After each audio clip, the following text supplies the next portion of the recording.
Hello, everybody. Welcome again to the second Jack Eddy Symposium. I'm Philip Judge, as some of you probably know already. This morning we have a diverse set of things going on. But first, before we get started, we are going to talk a little bit about a project that sprung out of Jack's 2009 book. His book called The Sun, the Earth, and Near-Earth Space was published by NASA in 2009, shortly after his death. And the reason I'm introducing this morning is because I, along with Dr. Nick Gross, was invited to edit a new version of the book.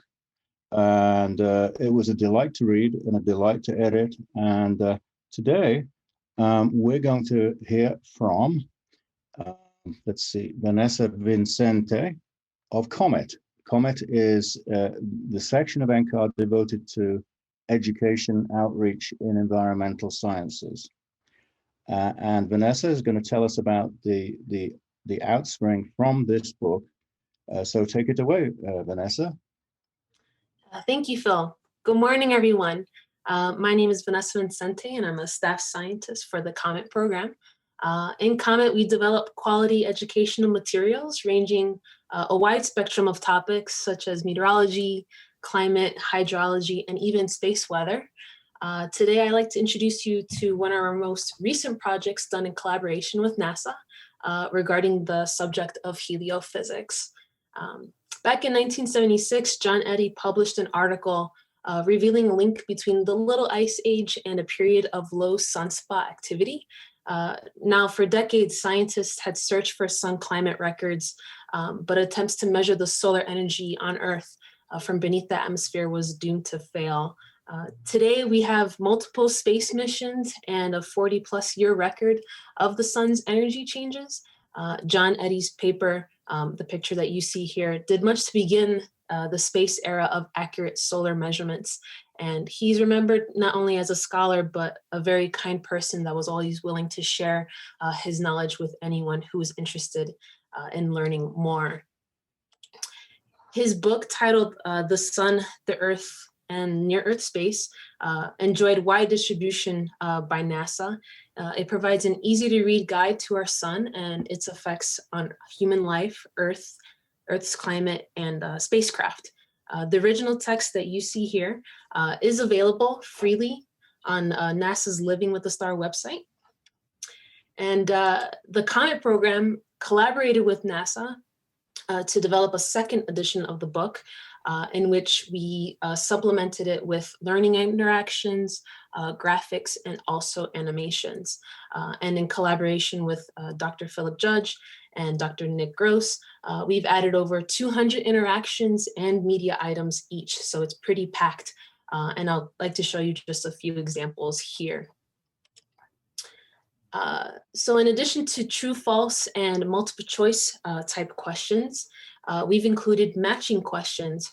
For example, in this reading in chapter 2 about A Voyage to the Sun, learner takes a tour of the sun, reading about its different features with glossary support, and you can see those in the blue bold text there. And then they're asked to match those features that they learned about to where they are spotted on this illustration of the sun. And then the learner identifies the features, and then they submit their answers. And then they're able to see their correct answers highlighted in green, also with an illustration showing whether they have identified those sun's features correctly. In other areas of the book, we've added data interpretation type questions. So in this example here, learners read how the number of sunspots is used to describe solar activity, and then they're asked to review this time series of monthly sunspots and answer questions such as when was the last solar maximum and when the next one is most likely to occur. Again, they submit their answers and then they get feedback on whether they answer those questions correctly.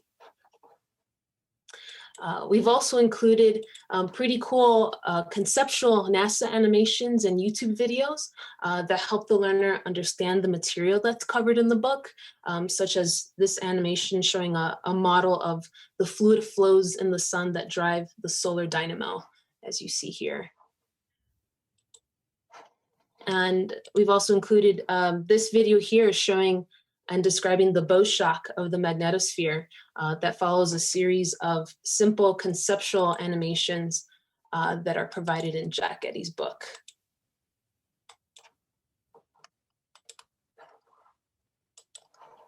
So if you're interested in learning more about this lesson, and I really hope you are, it is freely available on our website, and our website is meted.ucar.edu. You must have an account in order to access the lesson, but I promise you registration is free and it is painless. We simply ask for your name, email, password, and your institution that you represent, and that helps us keep track of the users that are in our community. You may type in the name of the book in the search box here in order to find the lesson, or you can navigate to our education and training tab, and then you can filter by the space weather topic. And you can see I'm doing that here, where you'll see all of our space weather related lessons. You'll see the lesson here, the sun, the earth, the near earth space, as well as other space weather lessons such as space weather impacts on aviation, space weather basics, and the physics of the aurora. Our lessons are accessible by about 700,000 users worldwide. So it's a ton of people, and you can be a part of that user community. So please join us today. Thank you for your time, and I'll hand it over back to Phil. Thanks so much, Vanessa. I just want to say that the bulk of the work that Vanessa showed was done by the COMET program, not by myself or Nick, and I'm sure many of you will enjoy surfing through that stuff. So thanks again. It's my task this morning, just in the next 20 minutes, to kind of share some ideas that have cropped up to me, and with the help of my friends and colleagues on the steering committee, I'm just going to present a few slides kind of to stimulate maybe some discussion with the aim of developing some novel cross-disciplinary projects that we perhaps can engage in over the next year before the next meeting in 2022. So could I have the next slide, please? So the original goals of our meeting were, as we know, just twofold: to bring together heliophysicists and computational scientists and to enlighten ourselves in learning about each other's backgrounds, in the hope that we get to the third point, which is really the crux of the culmination of the meeting, will be to identify new projects which are beyond the scope of an individual in the fields of data and heliospheric science, and to have some volunteers, namely you, to help steer them. If we succeed, and in fact, probably even if we don't succeed in identifying good new projects, we'll return in 2022 to Vail, Colorado in person. For those of you that don't know, Vail is a wonderful place for skiing, fishing, golf, hiking. It's quite high. It's the base is something like 8,000 feet high. But all are welcome to join us in Vail next year, if depending on the outcome of this meeting. And so let's have the next slide, please. So from the point of view of a traditional physicist with some computational experience, but really the computational experience I have is in command line programming, just running fixed codes that have been compiled and all this kind of stuff. I'm of the old school, so you really have to take into account that my opinions will reflect this. But I think the experience I've had in the last 30 years in science enabled me to look at this new opportunity, these new methodologies, and I'll explain what I mean by that right now. in a useful way. So in traditional science, I mean, you can imagine Charles Darwin, and in our textbooks, we would say something like the following sequence of events occurs. So we would go exploring on the Beagle. We would pick up some funny looking things around the world. And then if you're Charles Darwin, you would develop some ideas about what made these things the way they are in different parts of the world. And those ideas would lead to something that we would consider in the high school model of scientific methodology, a hypothesis, which involves some kind of theory or model that you have in mind. And then you would directly test that against experiment and or observation. And then you would make a decision. Do we accept this or move forward? Now, this is a naive interpretation of modern science, and very few of us do this, but it's worth thinking about from the following point of view, because when I look at what's I learned from this meeting, and believe me, I didn't know much about this at all before the meeting, but I sort of feel like I have an idea of what's going on now, thanks to the wonderful presentations, especially in the afternoon with the parallel sessions and the posters. Well, and now we have really big data and massive computations, and this has led, as we've heard so many times this week, to a slightly different way of doing things, which is philosophically, it would excite philosophers. Of course, philosophers are not terribly useful people in many ways. I'm sure I'm going to offend somebody by saying that, but nevertheless, I think it's worth just taking a look at what my interpretation is of modern machine learning and applications to science. So we now work with a body of established results. And so we know kind of what we want to find out, unlike the sort of, fishing expedition or digging around on beaches and stuff in the Galapagos. So we have this body of established work. Therefore, we're really going in for a targeted exploration. We know the question we want to ask. So is the sun responsible for climate change? What is responsible for the aurora borealis, etc.? So we have that targeted exploration, and we acquire some data. Excuse me, that's my dog. So we have this targeted exploration, and then we come to analyze this, and this is where it gets interesting. So there is then a mix of measurement and models. So we have not this clean separation as in the naive picture of traditional science. But what we're dealing with is something rather more involved in the sense of very often we're going to analyze some data by adding information that may be missing from models. For example, one might make an analysis of, say, the evolution of sunspots, the evolution of weather, the evolution of climate, but one might choose to use something like a data assimilation method, in which you update your initial conditions in the models periodically in order to see how things evolve, and then you make some inferences. So you would say, well, there's a 20% chance of Florida being hit by a cyclone in the next 24 hours or something. And you maybe do this many times. The main point of this graph is, this view graph, is to point out that when you mix measurement and models in this fashion, and this is a perfectly valid approach, but the inferences we get tend to be rather probabilistic. In fact, it's all statistics. So what we're doing here is cause and effect is not easy to pick out in a situation like this. It's not easy to pick out in the hypothesis testing method either. But in the hypothesis testing method, you would try and refute this theory. And if you've finally accepted that quantum electrodynamics is the best theory you have for physics, then you accept it until you can break it.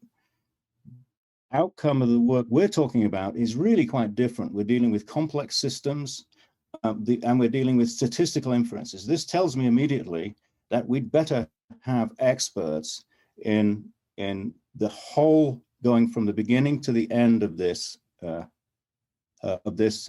methodology in every single phase. So we would need a good modelers. So these would be scientists. We would have people that get good observations, again, scientists. We would have the methodologies for making inferences, which is computer scientists often now. And then at the end, we would have to understand what our results mean in terms of statistics. So this is, I'm not telling you anything you don't know, of course, but what I'm saying is this is what I've learned about this week. These are the main messages that I've taken from this. So if we could move forward, please. Okay, I'm going to give you one example of a question that I think personally is quite interesting. And that is, let's consider, say, the subject of predicting flares, predicting some phenomenon, anything you like, and imagine feeding the input. So we have some data, and this is the machine learning algorithms are totally unaware of what's coming in the front end. So that's a scientific judgment being made there to put in the front end. And then what we get out is a bunch of inferences that we have to understand and understand the statistics. Now, we've heard earlier that perhaps more data is going to lead to an improved prediction. And naively, you would think this is the case. However, and just for the purpose of simple education, for my own understanding, I'm going to give you an example of what happens in a linear problem versus typical machine learning problem. So if you look at this linear problem, we have a set of observations on the left-hand side of a matrix equation. It's a linear problem. One of the things, an example would be, we have the intensity of light coming out of a part of the sun is the integral along the line of sight of a particular quantity, P, which characterizes the source, the thing we want to know about. And so this would be an integral equation. And upon discretization, we would then have the equation OI equals Mij Pj with the Einstein convention, where the M contains what we know about the physical model. So again, we are we notice that we do have a separation between the observations, O, and the vector of things we want to know, P, the source terms. And the solution is very simple in principle. I mean, there's a lot behind this, but it's basically the inverse matrix. And of course, one doesn't necessarily have the same number of observables as one does inferences that one wants to know. And depending on the shape of this matrix, you would take the transpose of the matrix, multiply both sides by it, and then invert MTM. Okay. The eigenexpansion of this then determines the qualitative inversion. But one of the really interesting things comes out of this linear problem is that more data is not always better. For instance, if one row of that matrix is the same as another one, for example, if one has the equation for the strength of one line of a multiplet in the sun's corona, then that row is identical apart from scaling a factor with the next row for another line. So adding more and more of these data naively, and nobody would do this, of course, but adding more data is not always better. In fact, it would make that, because you have two rows of the matrix identical, that matrix would be singular. So there would be no solution. Okay, now in practice, nobody's going to do this, but I just wanted to point out that adding more data is not always better in a naive kind of way. So we couldn't use a black box, okay? In typical machine learning, we have a nonlinear operator where we have a set of observables on the left-hand side, and we have this nonlinear operator in which we get an outcome P tested against the known outcomes P star to find an optical nonlinear function N. Okay, that's a mouthful. But this is what I took from understanding, say, how to predict flares from a set of data O, where then you put it through the machinery and you end up with a set of P's, which is some kind of inversion of that equation there, but it's not at all possible to do it in the fashion we just talked about. So the question then arises, and I think this is a fascinating question to me. what is the equivalent of asking what happens when we put more data on the left-hand side? Does the quality of P improve? And the answer I get from this week is that, well, you just kind of try it out. That's the answer I get. So you put things on the left-hand side. So for instance, I'll take Sophie Murray's very nice talk and literally take O is a set of magnetic measurements on the sun's photosphere, but now we're going to append to that row vector a set of measurements of the EUV from SDO. And then we're going to hope that P is going to improve. But actually, where is the guarantee? There's no guarantee that this is going to be the case. What am I driving at here? Well, what I'm driving at is that here is the crux, I think, of the current problems we're talking about. We have basically got a situation where the scientist has to decide what O is on the left-hand side. We have the computer scientist on the right-hand side doing the N, and we have the statisticians and other people working on the inferences contained in the P. And now, what I find fascinating about this problem is we could make this kind of equation fit anything. I mean, this is a general equation. So it could be in building new models. We might want to refine a model to get the probability that this model is a good one. It may be making predictions. It may be classification. It may be instrument development. You may want to know what observations you need on the left-hand side to improve the predictions on the right-hand side at the stage where you're developing a new instrument for a new spacecraft. So this is a very general importance, I think, and I think it's a wonderful example of the challenges we face, whether new mathematics is involved. My colleague Rajesh Kumar was talking about we need to think about the ends in this thing in greater detail. I'm reviewing some things about the nature of scientific measurement and making inferences here. But these are all wonderful opportunities, and it's going to be a rich area for many years to come, I'm sure. Next slide, please. So there are some questions that then arise, and I've mentioned a couple of them.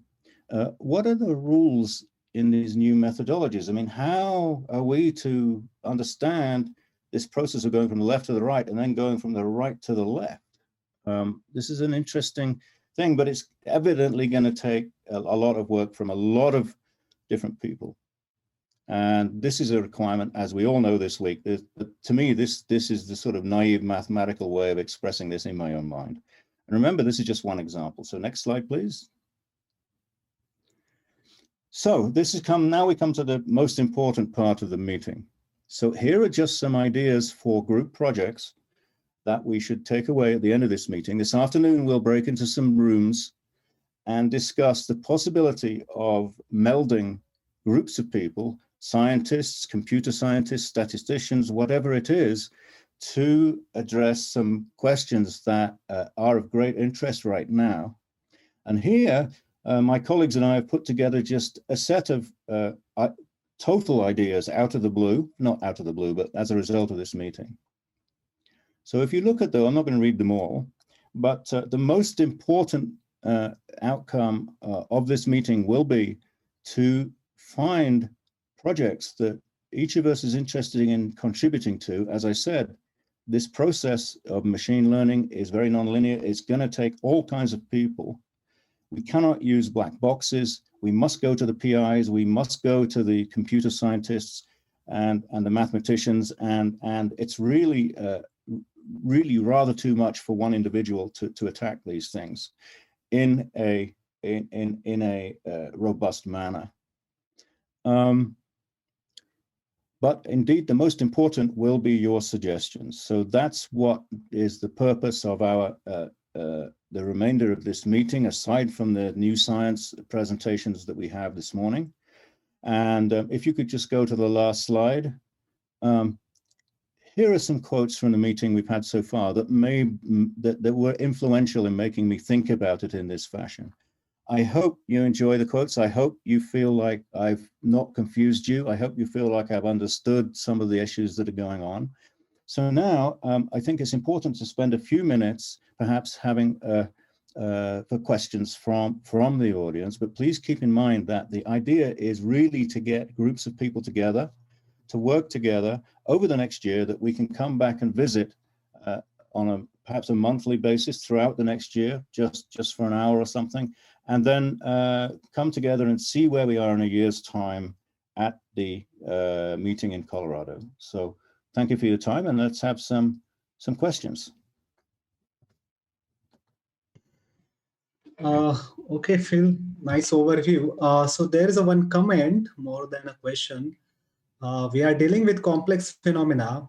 Perhaps ML now let us study nature outside of the lab. So yeah, something ML will extend our understanding. So it's like a comment.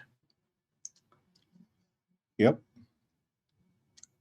So I would ask for if any of you in the audience or the participants have a burning idea that they'd like to share. Remember, there are no stupid ideas here. This is a new field, new methodologies.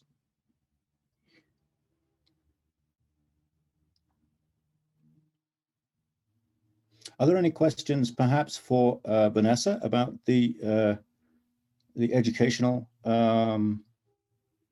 facility that they've developed, perhaps?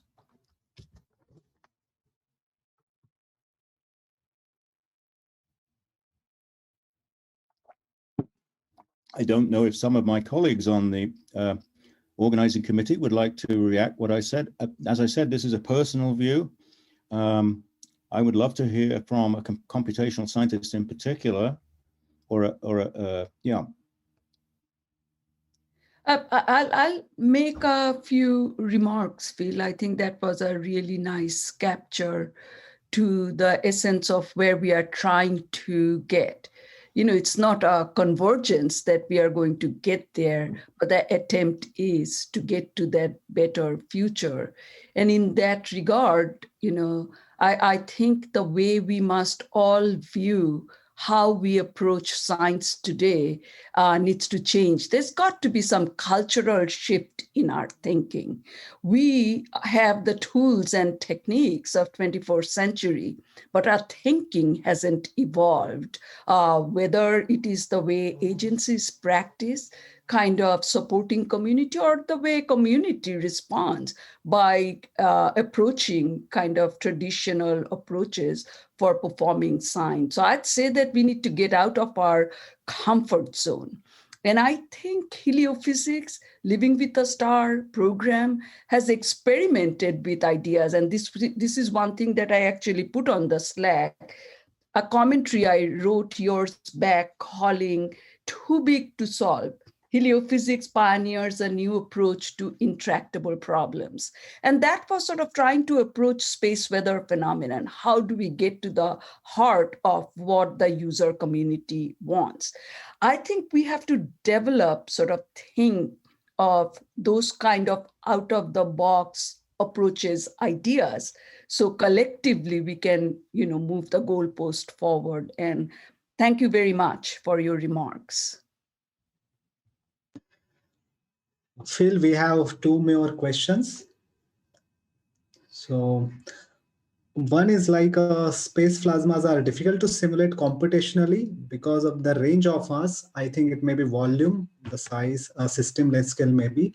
Is this act as a fundamental obstacle to scientific profitability of space weather research?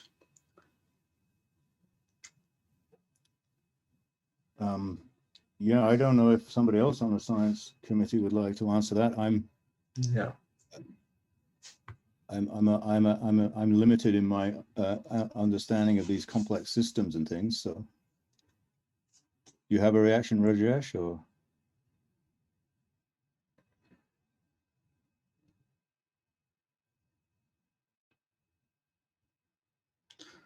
Maybe we can have another question. Okay. So, okay, I think that could be, okay, I can comment, I'm not sure. But that is there, like when we simulate, it's system size is very large, and whatever simulation we do with less number of particles or whatever volume less. So, but still we get a lot of physics done with that. maybe for larger scale, it could be some other specific question. It could be obstacle, but we need to look at. Okay, so next question, let's go. How do we get the science or physical meaning behind the ML decision-making algorithms? What will be the role of scientists in interpreting the AI or ML results? Yeah. This is a good question. Yes. So this is the essence, I think, of what we're talking about here. The scientist, if you project the process that I'm talking about, the methodology, into an equation like that, the scientist chooses the inputs. The scientist chooses perhaps the methodology in making the inferences that we're going to make. Now, one of the great warnings that I took from Rajesh's talk was that it's extremely dangerous to use a black box paradigm. So the scientist is just a part of this, and so forging relationships with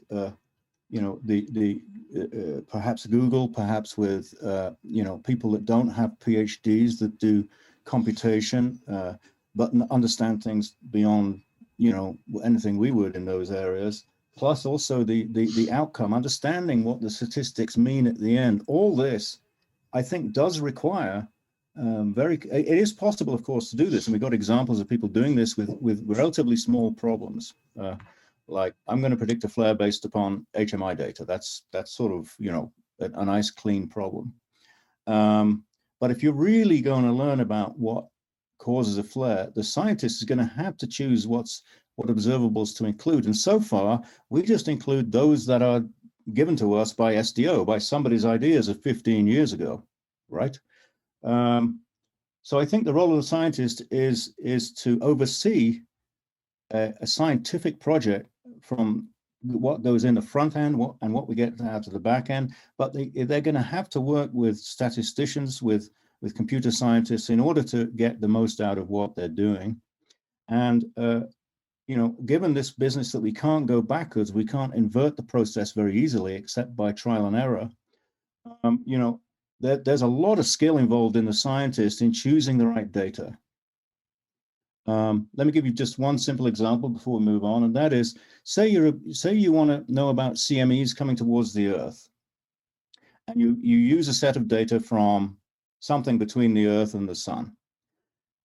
In order to improve that prediction, I would imagine as a scientist, and I could well be wrong, that by far the best choice then would be to put a spacecraft at some angle away from the Earth's sun line and watch with a coronagraph on it and watch the CMEs coming from a sideways position that would give you more spatial information about the development of that CME in space.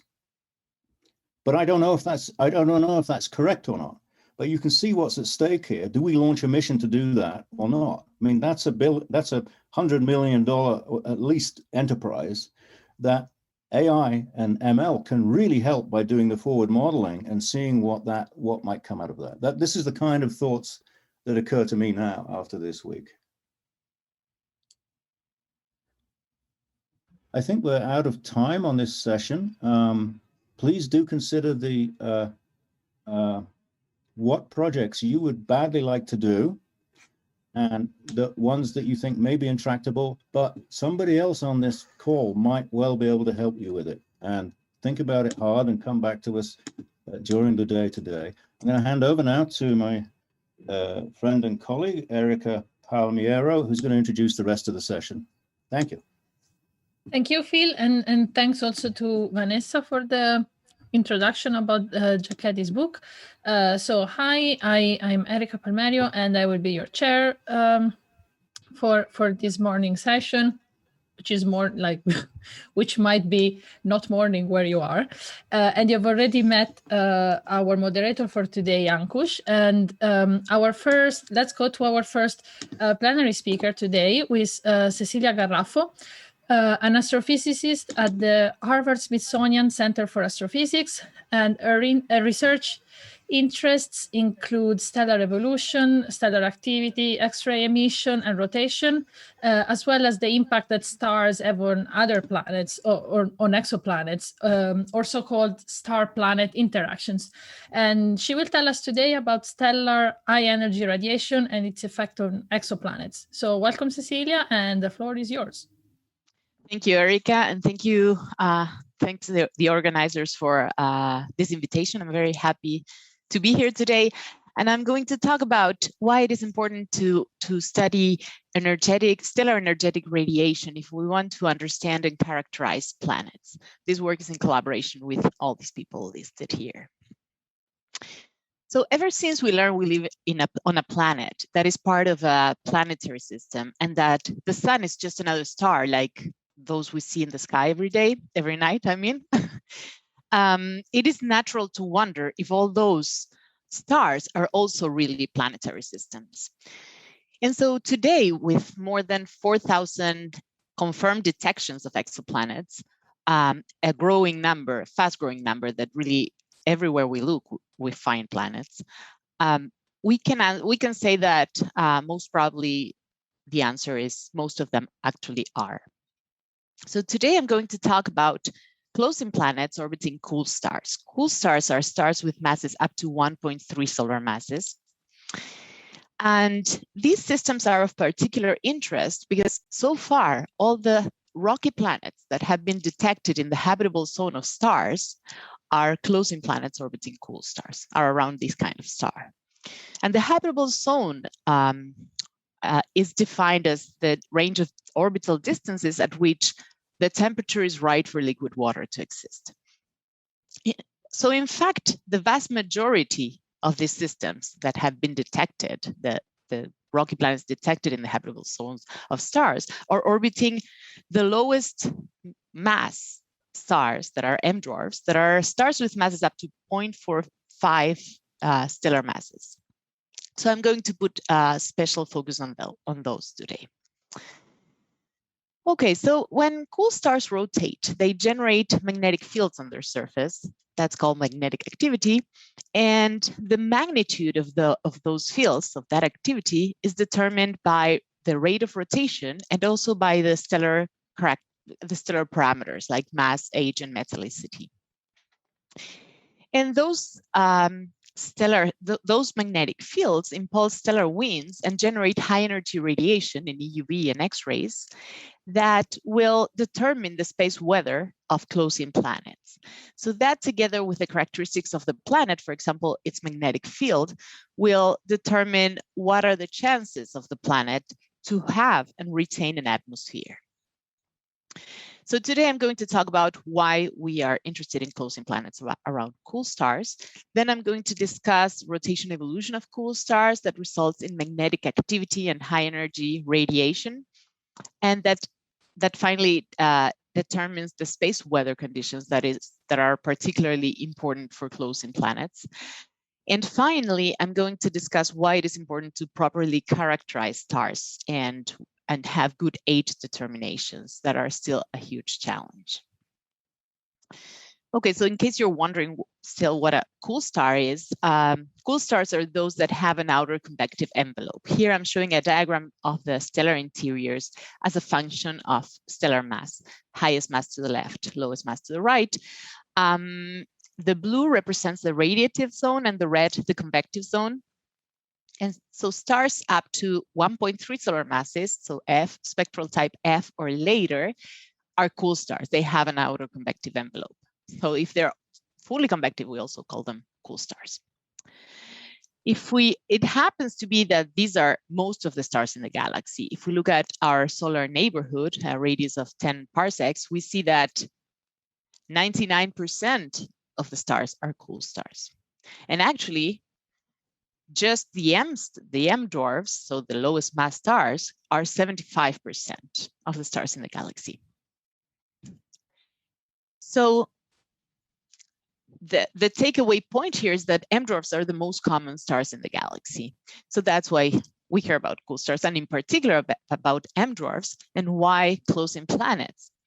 So as I said before, the habitable zone around a star is the range of distances at which the temperature is right for a planet to be able to host liquid water on its surface.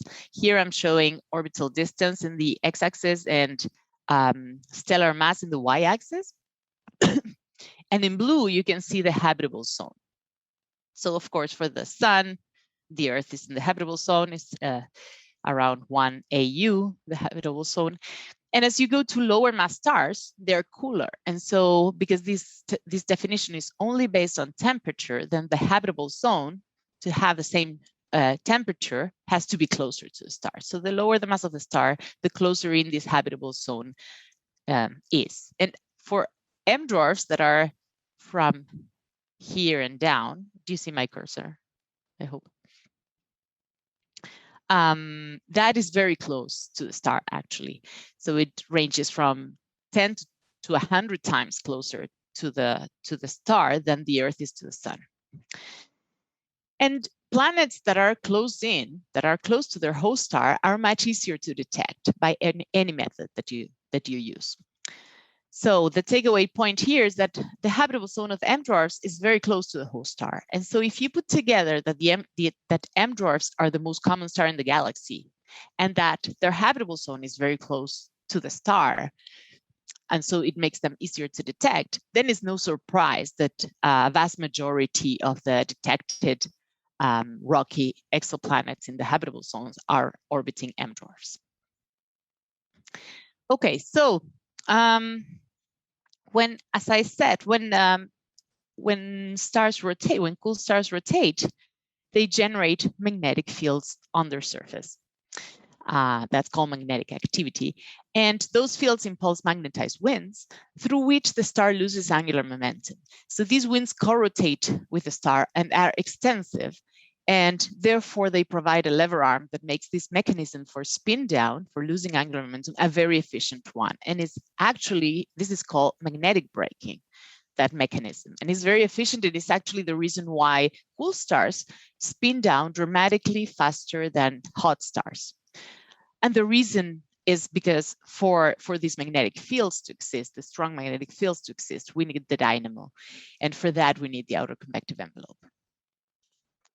Okay, so rotation fuels activity through the dynamo, and activity controls rotation because of magnetic braking. The stronger the fields, the stronger the winds, the faster the star will spin down. So this is a self-regulating mechanism by which faster rotating stars spin down faster. And so that self-regulating mechanism results in a unique relationship between rotation periods and age that depends on mass or photometric color index, that is a proxy for mass. This is called gyrochronology and is a very powerful tool by which we can convert rotation periods that we can measure to great precision into stellar ages that are very difficult to determine. As long as we know the photometric color, that is a very easy thing to observe. Okay, so if we look at coeval groups of stars, if we think of groups of stars that have the same age, and those are these lines that you see drawn on top of that surface here, that are stellar clusters. Stellar clusters are coeval groups of stars. So we make cuts at constant ages here. We expect the rotation periods to be a unique function of mass or photometric color index. So let's look at that in 2 dimensions. If we looked at open clusters, for example, we would expect to see rotation periods a function of color or mass.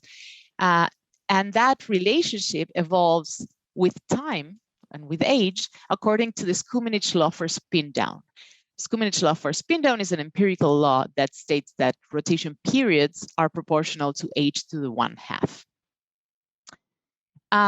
Okay, so we expect to see this from open clusters, but when we look at open clusters of rotation periods in open clusters to the observations, we see the following. Here I'm showing, again, rotation periods on the y-axis and color index that is a proxy for mass on the x-axis. The fast rotators are at the bottom of these plots and the lower mass stars are to the right of these plots. And I'm showing 6 open clusters from youngest on the top left, this way it evolves, to oldest on the bottom right. And while we see that branch that we expect plotted here in red and the right evolution according to Skumenich, I'm going to call this branch the Skumenich branch from now on. We see that that branch is there. We also see a branch of persistent fast rotators that gets less and less populated with age, and a gap in between that suggests a rapid transition between the two branches. So what are we missing is the question. So I said that Skumenich is what we expect from an empirical law, but also from our understanding of magnetic braking of this mechanism for spin down, we also expect the same branch. Actually, here I'm showing, this is rotation periods as a function of age, so the rotation evolution of stars, of one solar mass stars that start off, so initial periods have a spread, so with different initial rotation periods. And we see that after 100 million years, that is less time than the youngest open cluster I showed, so it's very quick. All the rotation periods, no matter what the initial rotation period was, all the rotation periods converge to a unique function of age. And that's again what gyrochronology is based on. Then we would say, okay, we have the rotation period, we can know the age. So we also expect just one branch from our understanding of magnetic braking, this branch, right? But if we look at this observation that is the youngest, at that time already we should find all the stars on the red branch.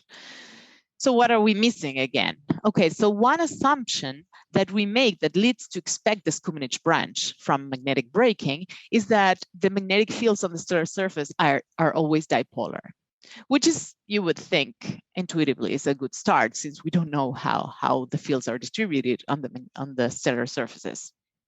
But when we look at observations of the distribution of magnetic fields on the stellar surfaces, we see that they're not dipolar. Here I'm showing Zeeman-Doppler imaging maps. Zeeman-Doppler imaging is the technique that we use to be able to observe this distribution of the magnetic fields on the stellar surface. And these are planar projections of those. And we see not only that they're not typically dipolar, but if you do the spherical harmonic decomposition of all these maps, we did that for all the available maps 3 years ago, you can see what the dominant order is, and there's a correlation there. The complexity, so how non-dipolar a star is, depends on its rotation period. Here, magnetic complexity is a parameter that we can talk more about it, how to define it, but it's mainly the dominant order. One is a dipole, and the higher it goes, the more complex the geometry is. So we see that fast rotating stars are less dipolar, and then eventually become more dipolar when they lose angular momentum. And so if you want to know more about how to define that, you can ask me.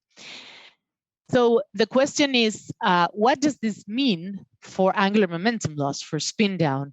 And can this explain that other branch that we are not expecting? So to answer that question, we model stellar winds using a non-ideal magnetohydrodynamic code. And here I'm showing the same star. So we keep everything constant, the stellar parameters, the magnetic flux. And the only thing we change is the distribution of the field on the surface. So this on the left is a dipole and growing complexity towards the right. We do this up to order 10 for many different stars and magnetic fluxes. And I'm showing only the closed field lines, although we're interested in the open field lines through which the wind escapes. But if you look at the one on the left, the dipole, if I plotted the open field lines, it gets very confusing and difficult to see anything. So you can assume that the more empty space on these spheres, the more open field lines. And the more closed field lines, the less open field lines. So we see that the main effect of increasing complexity is the massive closing of otherwise open field lines. And therefore, a suppression, actually a huge suppression of angular momentum loss, because this prevents the winds from escaping. Now the plasma is confined to closed loops. And so that's a huge effect. So that means that the dipolar approximation is probably not a good enough one. And so I already told you what we expect if we assume stars are dipoles in terms of the rotation evolution of stars, and it's this plot. And let's see what happens if we take into account the evolution of the morphology of the magnetic field with rotation period. And we see that the effect is the following. For different initial rotation periods, the faster rotating stars, because they're expected to be more complex and therefore not able to lose efficiently angular momentum, will remain rotating faster for much longer. And then they will transition to the Scuminage branch very rapidly.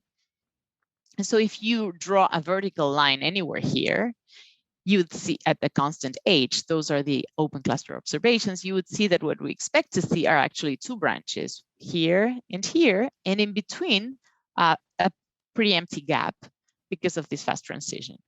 And the further we go in age, the less populated the bottom branch would be. So this explains the morphology of these observations. If we make synthetic populations of this rotation evolution of clusters, of open clusters, to compare to the observations, we get the following. Here I'm showing the same 6 open clusters, and the observations, the simulations are in blue and the observations are in red. And we see that the model fits the observations very well, but also qualitatively it reproduces the morphology of this distribution of rotation periods, meaning we get both branches, a gap in between, and the right time evolution of all the components. I'll show you a movie of the predictions of the rotation evolution of an open cluster here, and I overplot the observations at the ages where they are available. And I'd like you to note that we do not start with a bimodal population, but these 2 branches arise naturally from taking into account the magnetic modulation of angular momentum loss. Okay.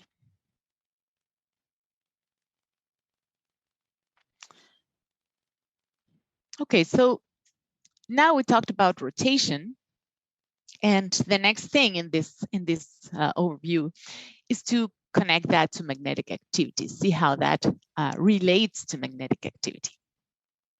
And that eventually will be responsible for the winds and energetic radiation that will determine the space weather of exoplanets. So I also mentioned before that cool stars, when they rotate, that they generate magnetic activity, they generate high energy radiation in X-rays and EUV. So we can use X-ray observations to explore the relationship between rotation period and magnetic activity. Here I'm showing X-ray luminosity over bolometric luminosity. X-ray luminosity is we can connect it easily to, this is magnetic flux, so to magnetic activity. We can learn what the magnetic flux is from X-ray luminosity, so that's the reason. So X-ray luminosity over bolometric luminosity as a function of Rossby number. Rossby number is a rotation period over convective turnover time, and I will explain this in a minute, of 960 cool stars. And so Rossby number is, it depends only on stellar mass. Basically, it's a measure of the depth of the convective envelope of a star. So let's just forget about it for a second and imagine we are looking at stars all of the same mass in this plot, but different rotation periods. So we see that faster rotation to the left of this plot means stronger activity up to the point of saturation. So here the thing to remember is that faster rotation leads to stronger activity. And now we can think of 2 stars of different masses, but the same rotation period. And that's why when the convective turnover time becomes important. So imagine we have 2 stars, the red one is the smaller star, the less massive star, with the same rotation period. Then the convective turnover time of the smaller star is larger for the lower mass star, and therefore the Rossby number is smaller. And so we expect the lower mass star to have stronger activity, to be more active. So lower mass also leads to stronger activity. And I will use these 2 takeaway points for the rest of the talk. So faster rotation and lower mass lead to stronger activity in stars. Okay, so we talked about rotation. We saw how that relates to magnetic activity, that faster rotating and lower mass stars are more active. Let's see now how that results in space weather. As I said before, the habitable zone around a star is much closer to the star the cooler the star is, and is very close to the star in the case of M dwarfs, especially low mass M dwarfs. Two famous examples of these are Proxima Centauri, our closest neighboring star, with Proxima b, a rocky planet detected in 2016, orbiting in its habitable zone at only 0.049 astronomical units. So that's 20 times closer to its host star than the Earth is to the Sun. And TRAPPIST-1 system with 7 rocky planets, most of them in the habitable zone, with the closest ZIN orbiting at 0.01 astronomical units. So that's 100 times closer to the star than the Earth is to the Sun. But if you remember, one of the takeaway points was that lower mass stars are typically more active. And so these planets so close to active stars are going to be exposed to much stronger magnetic activity than we experience here on Earth. And a big threat to the atmosphere of close-in planets orbiting active stars are the strong winds that are impulsed by the magnetic fields of the star. So in order to assess the conditions on these planets, we model those winds, like using the same framework that I mentioned briefly when I talked about modeling the winds of the stars.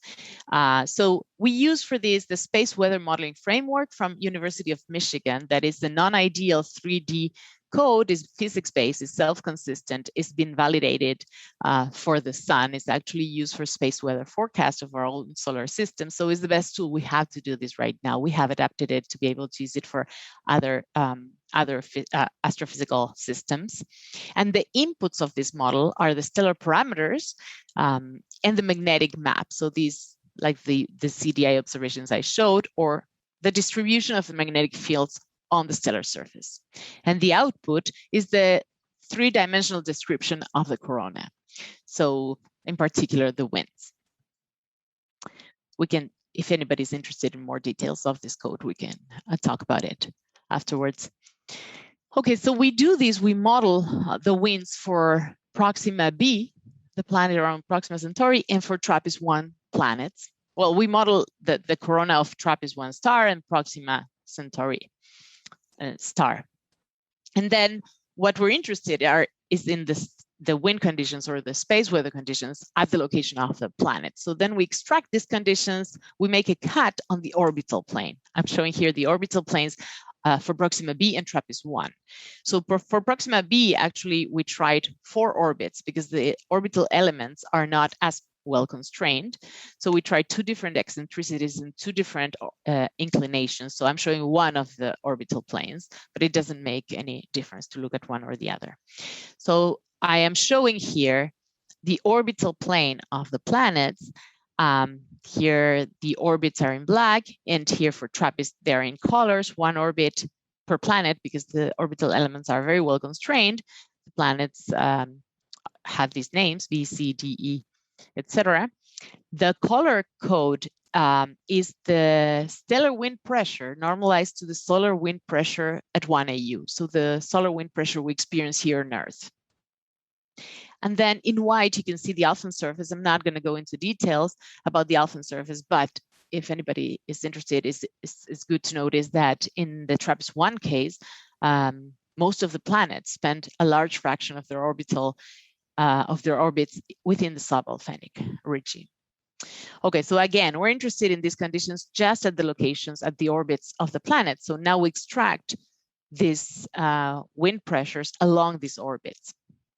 Here I'm showing again the stellar wind pressure normalized to the solar wind pressure at Earth as a function of orbital phase for the 4 orbits that we explored for Proxima b. And here I'm showing the same stellar wind pressure normalized to the solar wind pressure on Earth for the 7 planets in the TRAPPIST-1 system. And we can see that for all the orbits that we tried for Proxima b, the stellar wind pressures reach 4 orders of magnitude more than what we experience here on Earth. And in addition, they all go through very strong and very quick variations of the wind pressure within the orbit. These are quick because the total orbit is only 11 days. So these are very quick time, like a day or two time scales of these variations. And then in the TRAPPIST-1 case, if you look at the solid lines, that is the stellar wind pressure of the TRAPPIST-1 system, and it's comparable actually to the results for Proxima b. However, the dotted line here represents the total pressure, and it can be more than 2 orders of magnitude higher.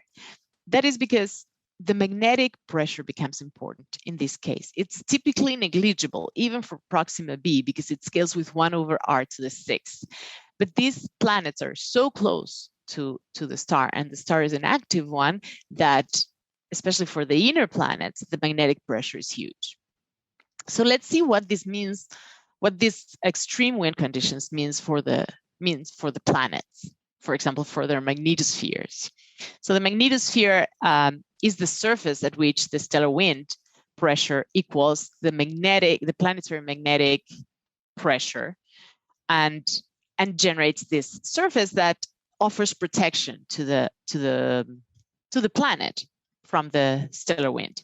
And in the case of the Earth, that's about 10 Earth radii, and it's pretty steady in time. So I am showing here a simulation of Proxima b as it orbits its star. The star is at the positive x-axis, and in white you can see the magnetosphere. So the results of these very strong winds on the magnetosphere of Proxima b is a compression of the magnetosphere. This magnetosphere is 1 to 3 planetary radii instead of 10 that is for the Earth. So it's a smaller magnetosphere, and a small magnetosphere generates conditions for potential atmospheric stripping. And in addition, you can see that the variations of size of the magnetosphere that we expect, that those are a result of those peaks that I showed, the changes in the stellar wind pressure lead to these changes in the size of the magnetosphere that are expected to generate currents that could heat and potentially evaporate the atmosphere. So the conditions for Proxima b are pretty rough. The atmosphere is at risk of stripping and evaporation. But if you look at TRAPPIST-1 system, it's much worse, as you would expect from the winds. In this case, actually, the magnetic field lines from the planet directly connect the magnetic field lines from the star. I'm showing TRAPPIST-1F. This is the 5th planet. It's not even the closest in ones. As it orbits the star, again, the star is in the positive x-axis. And we see that the magnetic field lines, the planetary and stellar magnetic field lines connect, generating these highways through which the stellar wind particles can constantly and freely precipitate down directly to the atmosphere of the planet, if you're optimistic enough to think there is an atmosphere or the surface of the planet. So on the right-hand side, I'm showing the mass flux on the day and the night sides of the planet, and that is huge. It's 1 ton per second, which is 4 orders of magnitude more than the Earth receives at 10 planetary radii, all dumped directly on the planet. And so this is a new regime by which the planetary magnetic field protection from the wind does not hold anymore. And so this is a very extreme situation, and it poses a new potential risk for close-in planets orbiting very active stars.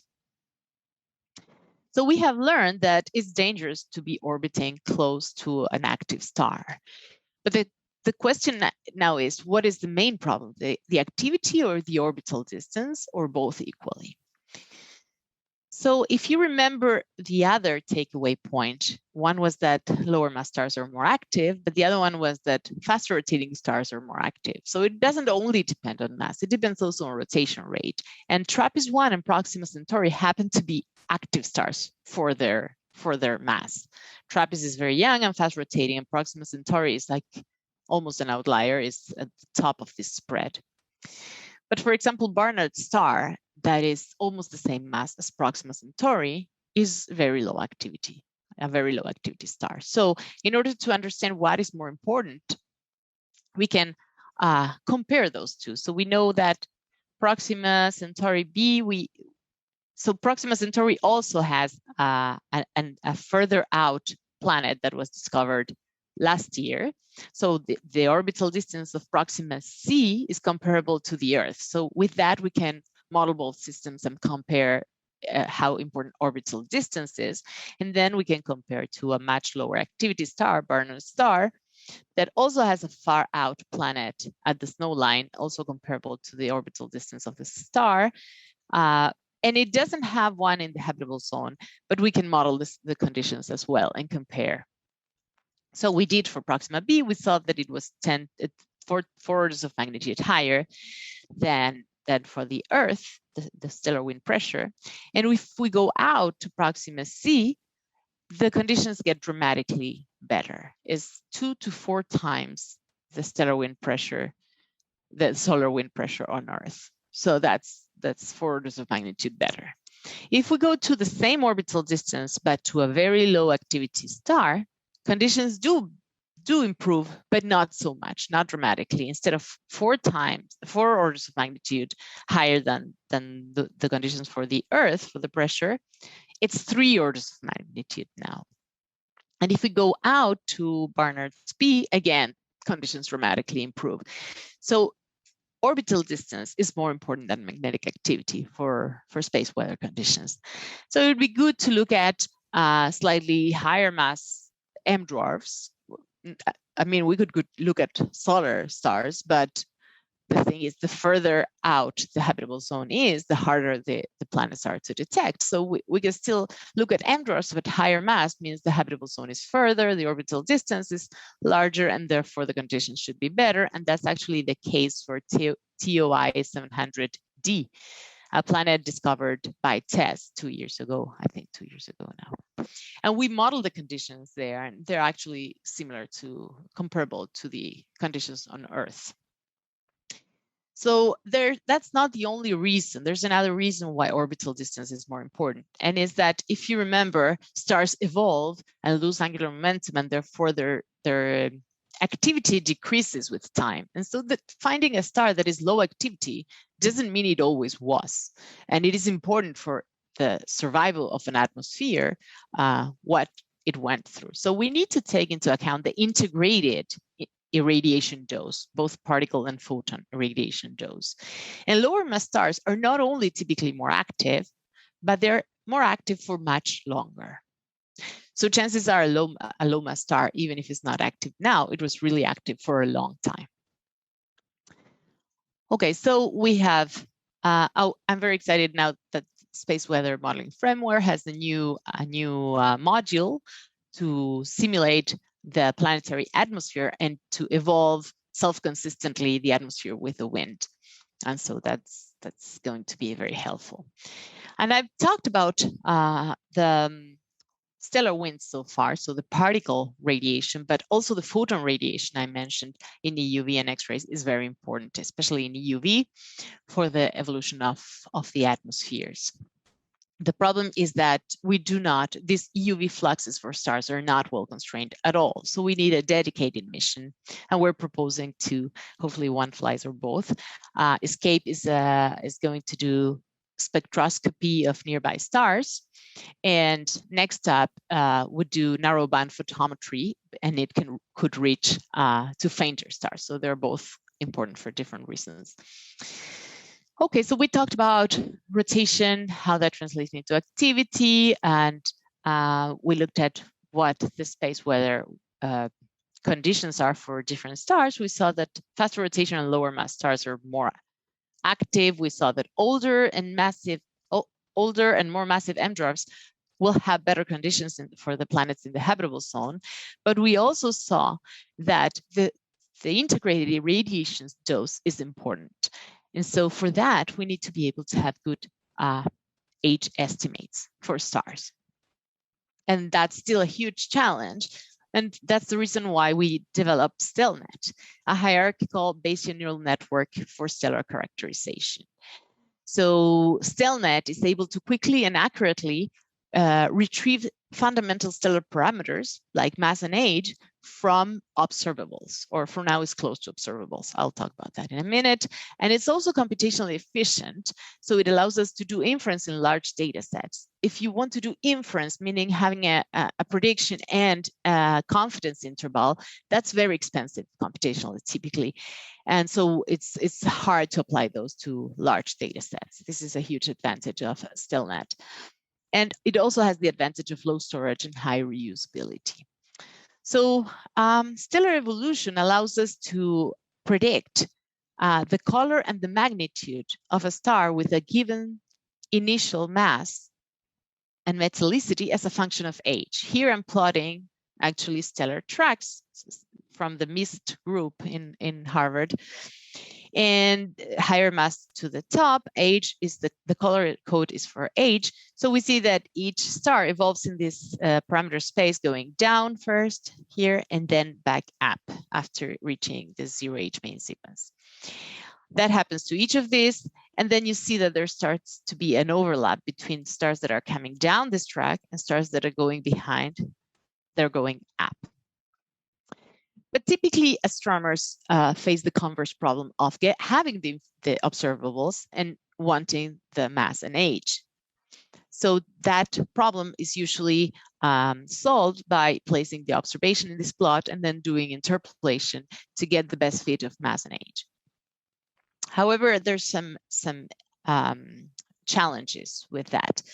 The first one is that these tracks, the mapping of these tracks on this particular parameter space is highly nonlinear. That means, especially in age, that means that you can see from the color code that in some regions there's dramatic changes in age. In some regions, you can go forever without any change.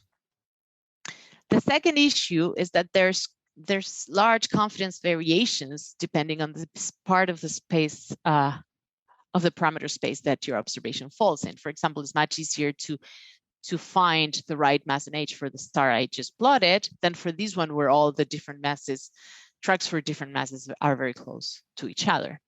And the third challenge is that there's areas of this parameter space where you find degeneracies. And so for these observations, you will have two answers. Is either a young star of this mass, or is an older star of a lower mass that is going back up the track. Okay, so if we want to build a model that you give it observables. I said close to observables because we're going to give it temperature and luminosity, which are very close to color and magnitude that are observable. So if we want to give it temperature and luminosity and get mass and age out of it, then we need to address these challenges. Here I'm showing a more complete set of stellar tracks, and you see that most of the space now is degenerate.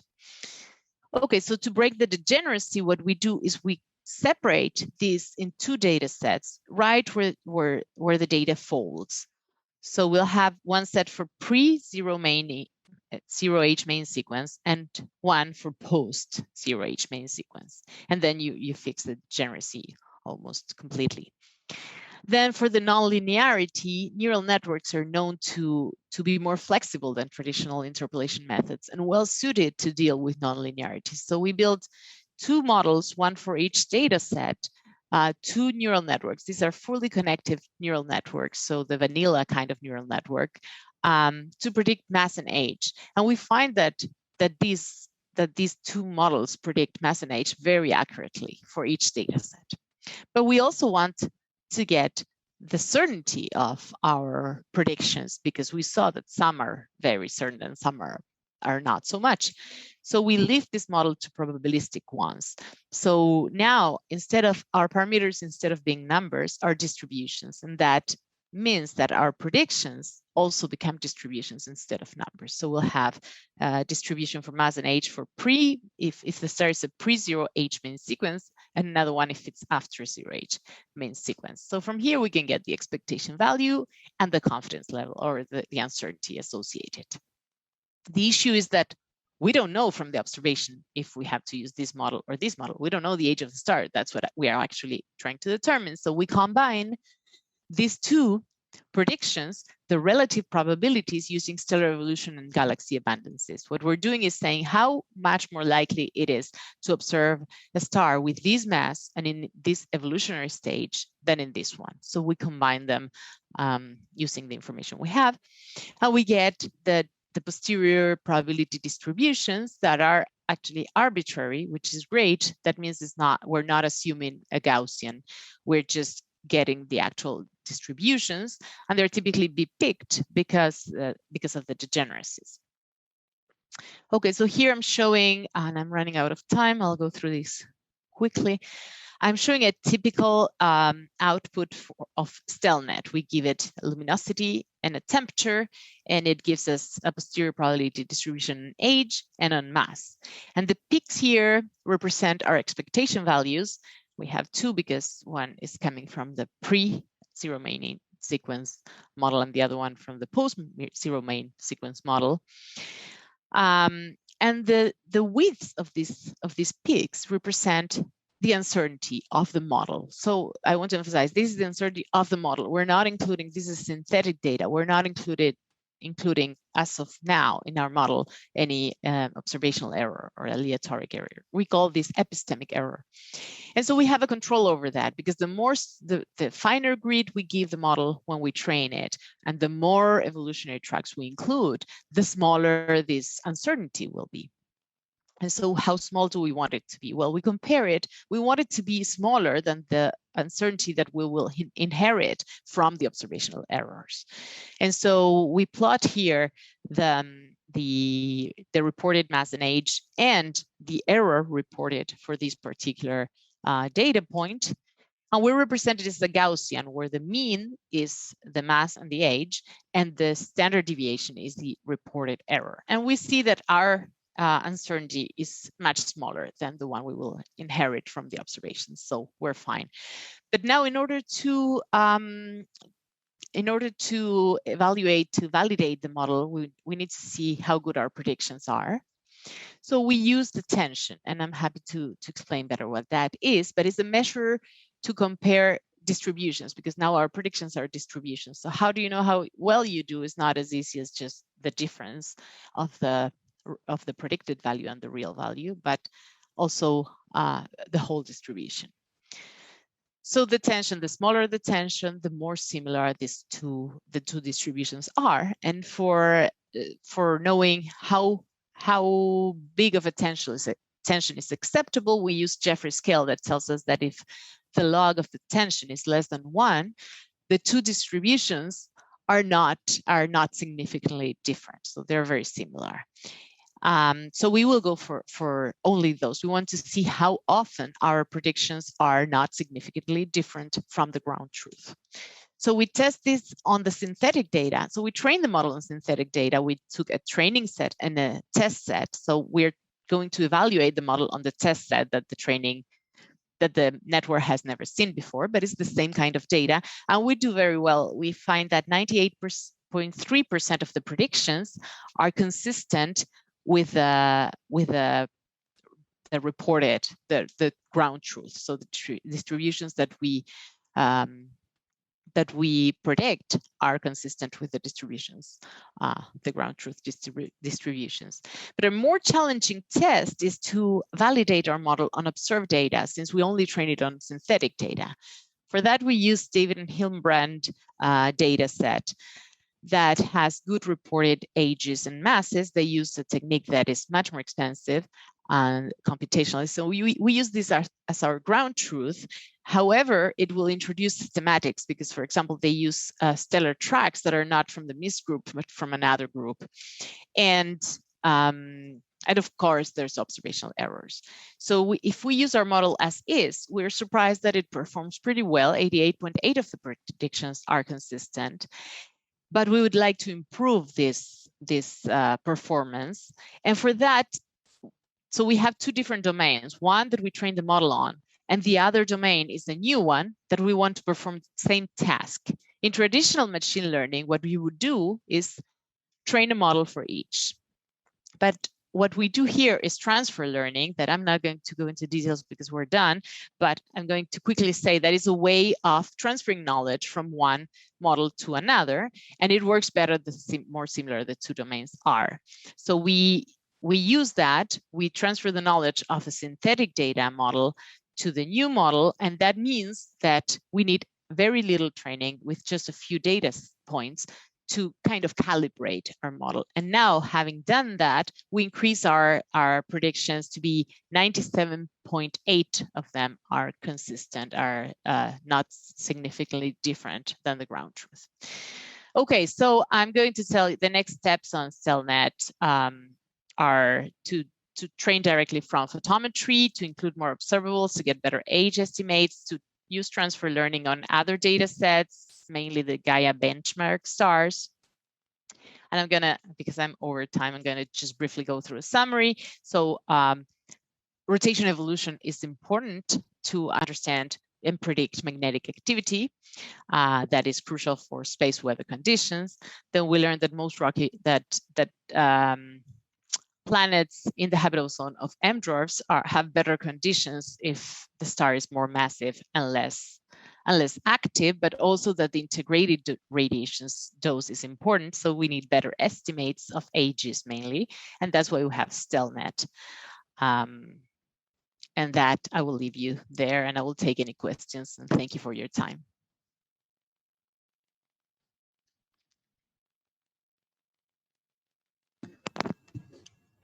Okay, thank you for excellent talk. So I will go for the questions. There are a number of questions here, very nice questions. But for interest of time, we'll take few questions and others will be posted in Slack where you can answer and can discuss also. So there are 3 questions I want to club together, or I will take in one by one. So what other consideration do we need to have in mind when defining the habitable zone for MDOFs? Not just distance, but other parameters also affect, right? Yeah, that's exactly one of the points of doing all this, that the habitable zone is only defined based on temperature, and then that doesn't mean it's habitable at all. Actually, what we saw is that the space weather conditions, for example, for Proxima b or TRAPPIST-1 systems are really harsh because of the EUV radiation and X-rays, energetic radiation, and also the stellar winds. So we're just taking into account the stellar winds and the steady state simulation. So we're not even including transient effects here. So the conditions should be, the habitable zone should be either restricted from below for very low mass stars, depending on activity. There's a lot, I agree, there's a lot more things to consider than just temperature. That is actually one of the main points I wanted to make today. Yeah.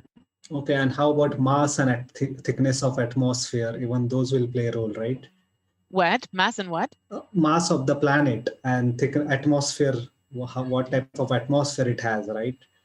Yeah. So the mass of the planet will matter. Also, the planetary magnetic field. Of course, we model this with expected planetary fields from the mass of the planets. All that will matter, and how the particular atmosphere is formed, what are the initial conditions, and that's why we're looking forward to using this new module GIDM that we can try different atmospheric compositions and evolve them together self-consistently with the winds and the radiation. Yeah. Okay. So one more next question relevant. It's from Ryan. The solar wind pressures for Proxima b and TRAPPIST-1 are orders of magnitude greater than 1 AU. As you mentioned, that implication, does this hold for likelihood of life habitable zone in this system? Impact on magnetospheres there, something? Can you repeat it? Sorry, I didn't understand. Okay, so what I understand, the pressure is very high, right, for this Proxima b and TRAPPIST compared to our sun at 1 AU. So how does this affect likelihood of life on that planet, and what is the impact on its magnetosphere if it has?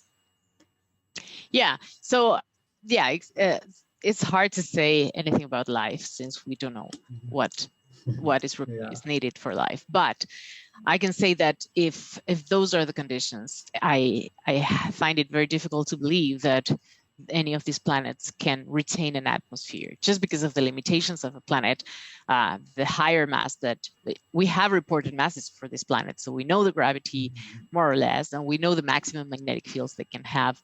And I don't think such extreme conditions would allow for an atmosphere. And the second part of the question was?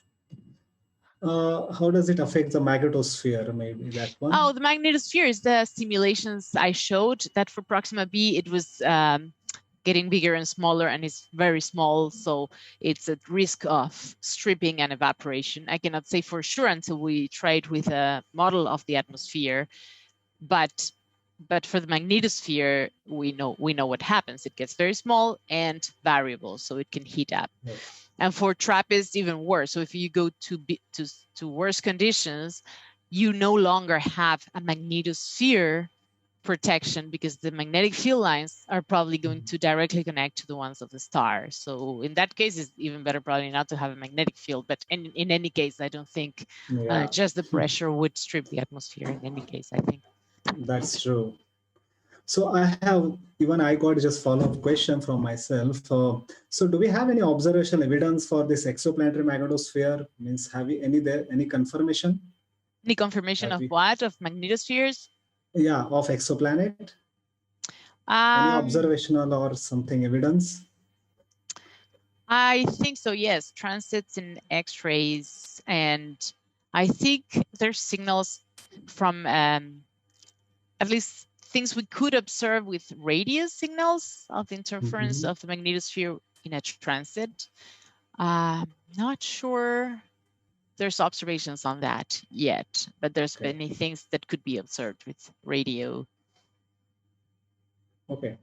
So next question, we have, what instruments and sensitivities would we need to study atmosphere in Proxima b and TRAPPIST-1? What techniques are promising? James W. Webb is promising to look at atmospheres of close by planets and close by stars and their planets, and if they're bright enough. I don't know exactly what the cutoffs are, but it will look at atmospheres of exoplanets nearby, definitely. And so that's why it is important.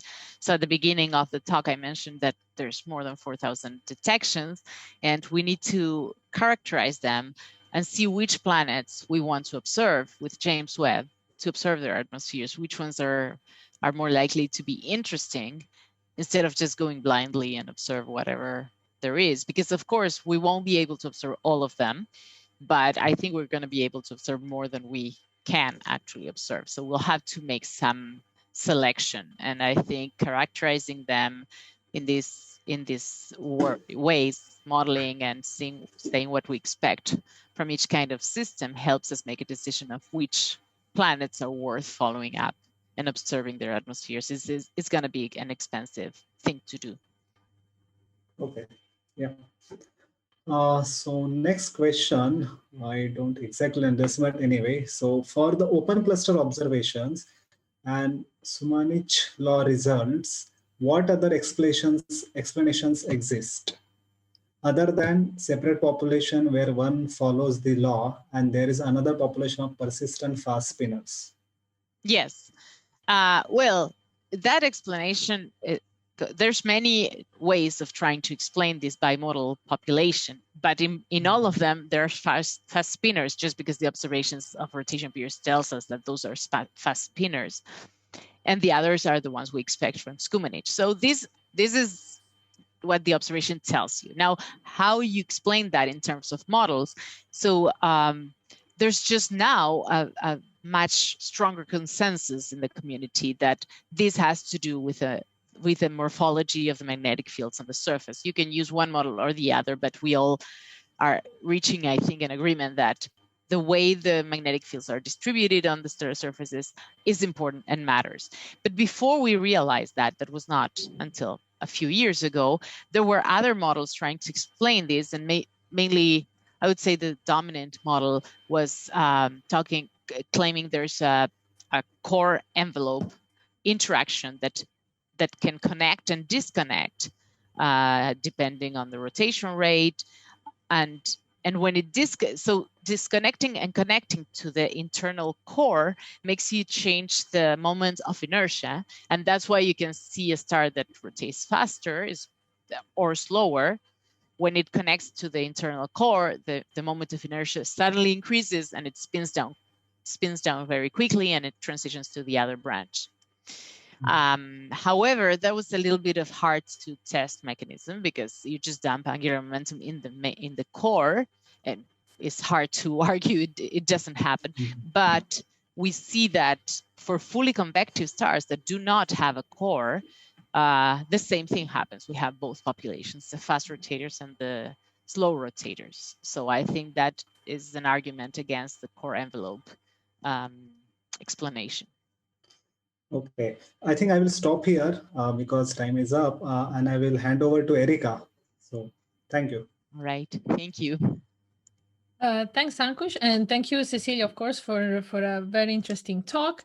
Let's move to our next speaker, who is Rafal Angric, who is a professor of computer science at Georgia State University, or GSU.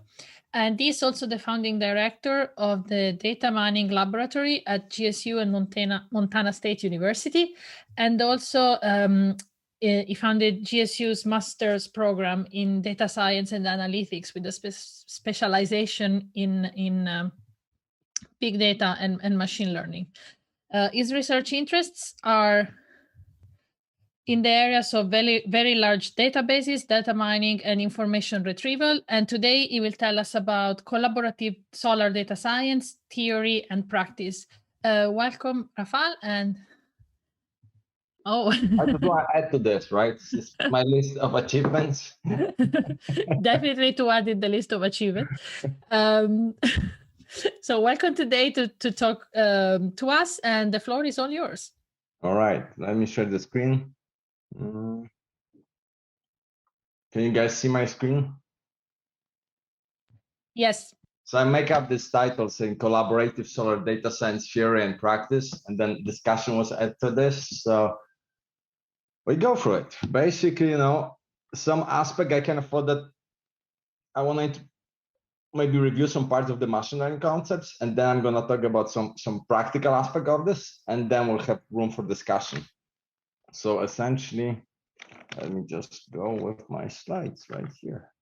Okay, just introduction of my team, shameless advertising. Then we'll talk about the KDD process, building and deploying versus deploying models, some common in the literature, especially computer science or data science literature aspect of cross-validations or overtraining memorizations.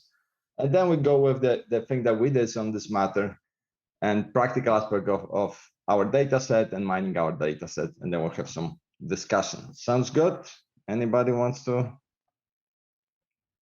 suggest anything? All right, my point is, if you have any questions, feel free to interrupt me, feel free to text me, and I will try to respond. All right, so collaborative part. I've been working with solar physicists since I graduated. So it was like 2005. About 2009, I came idea of taking pictures.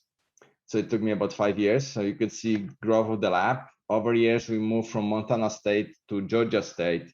We continue growing. We continue doing the collaboration with solar physicists. You probably most of you don't know me. Maybe you know some of those people. They had been working with me for quite some time. So just background check and reliability check. Shameless advertising. We periodically organize Kaggle competition on our data set that we release. We also have a workshop on the management and mining of solar and stellar astronomy data within the big data conference. So more kind of computer science and data science aspect of it. And most of our code as this is released in the DMLab lib at Bitbucket. Some of the works I'll be talking about are highly related to the recent works that we published. So SWAN-SF is the data set, multi-dimensional data set of time series data derived from the sharp regions on flares predictions for machine learning oriented flare predictions.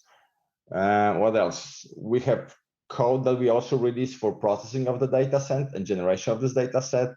And we have some discussions about the aspect of this data set and things that maybe need to be paid attention when you look at the SWAN SF data mining, some limitations and things that you need to be aware of. What's next? Theory part. So basically in this part, I want to kind of review data mining process or machine learning or data science process. So when you think about the classical slide that you probably see in any majority of the books and the introductory chapters is essentially this data mining process, right? So we have some kind of data pre-processing and data collection, and then we have some kind of process of pattern discovery or knowledge discovery, and then we have evaluations, and then we hope to impact discovery, right? Impact humans' understanding and impact humans' reactions and humans acting. And historically, in lots of business worlds, it was assumed, and it is still assumed, that about 80% of the efforts these days goes into data processing and data organizations and data discovery, and about 20% goes into essentially machine learning. I think there's some difference between the business world and scientific machine learning world, in the context that I think lots of people in scientific community are much more interested in evaluation and discovery of new knowledge than in the business world. The business world is how quickly I can get some results, how quickly I can make money out of it, move on, right? And there's also aspect of richness of data, right? There are different applications for and different data sources and different domains which offer different variety of the data, and it comes with benefits of and limitations. And I think those are some of misalignments between what quite often computer scientists think about the machine learning and what lots of experts and scientists think about machine learning in the scientific world. All right. Simplifying, when you see this training data set, right, we basically try to grab as much of the data as possible, right? Put it in the kinds of machines and get some kind of model, right? They could be, we distinguish them conceptually as unsupervised and supervised models. The difference is learning is different when you have this target feature, and we call it supervised because you can set some kind of feedback mechanism to adjust and to improve your learning. And learning may be different if you have lack of this target feature or not using the target features, and we call it unsupervised machine learning. Example of unsupervised machine learning may be clustering, maybe frequent pattern discovery, right? Example of the supervised learning: classification, regression, things like you maybe have decision trees, support vector machines, deep neural networks, right? Many of them are utilized in the supervised machine learning fashion. I would even say that that's what the machine learning probably is or data science is the most known for today, these days, is the supervised aspect. While really we should be looking at both of them, right? We should be looking at a combination of unsupervised and supervised and kind of thinking, hey, how does this work for me and what are my purposes? Another interesting concept is concept of black box and white box machine learning, right? Black boxes, maybe things like deep neural networks, right? When it's not that trivial to understand the learning process, it's not that trivial to understand the learned model, right? The mathematical model that's organized data for me. It's becomes quite often so complex I can't really interpret this, right? White boxes are the mechanisms or approaches in machine learning that essentially emphasize clarity of model understanding.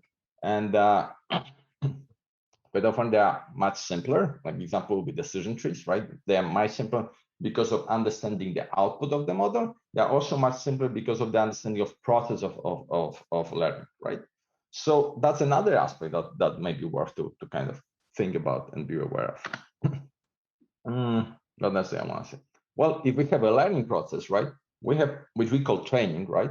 We also have the deployment process, right? So basically, if I know the model, right, I will typically try to deploy the new data or the data that I did not use for learning to verify the risk, right? To evaluate my models, to see how reliable it is, how accurate it is, right? That is important to separate those two data sets, right? Because when you think about it, this to really be fairly evaluating a model,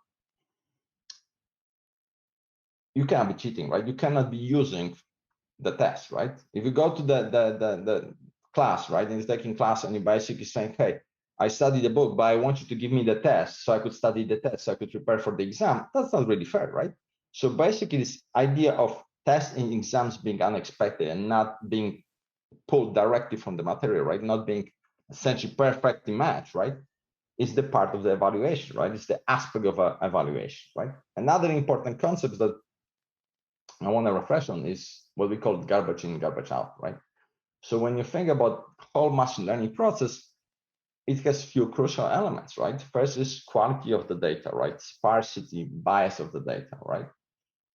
Do we have enough of the data? Do I cover the decision space with the sufficient density to essentially be able to validate or be able to interpret my or believe in the quality of my model, right? Do I deploy correct model? Do I deploy maybe variety of the models? Are they all learning the same way, right? Some of the models are more powerful on one aspect, some of the other. Many come with the cost, right? Some may be more powerful computationals in defining the decision boundaries, right? But they may have tendency to memorize, to overfeed, what we call it, right? And some may be more simplistic, white boxes, more interpretable, but may not get us that much accuracy, but maybe are more useful for human interpretation, for human learning, right? So this is another aspect that I kind of want you to refresh on, right? That's it's always this balance in machine learning between the data and the modeling and the approach of the modeling and the approach of the data.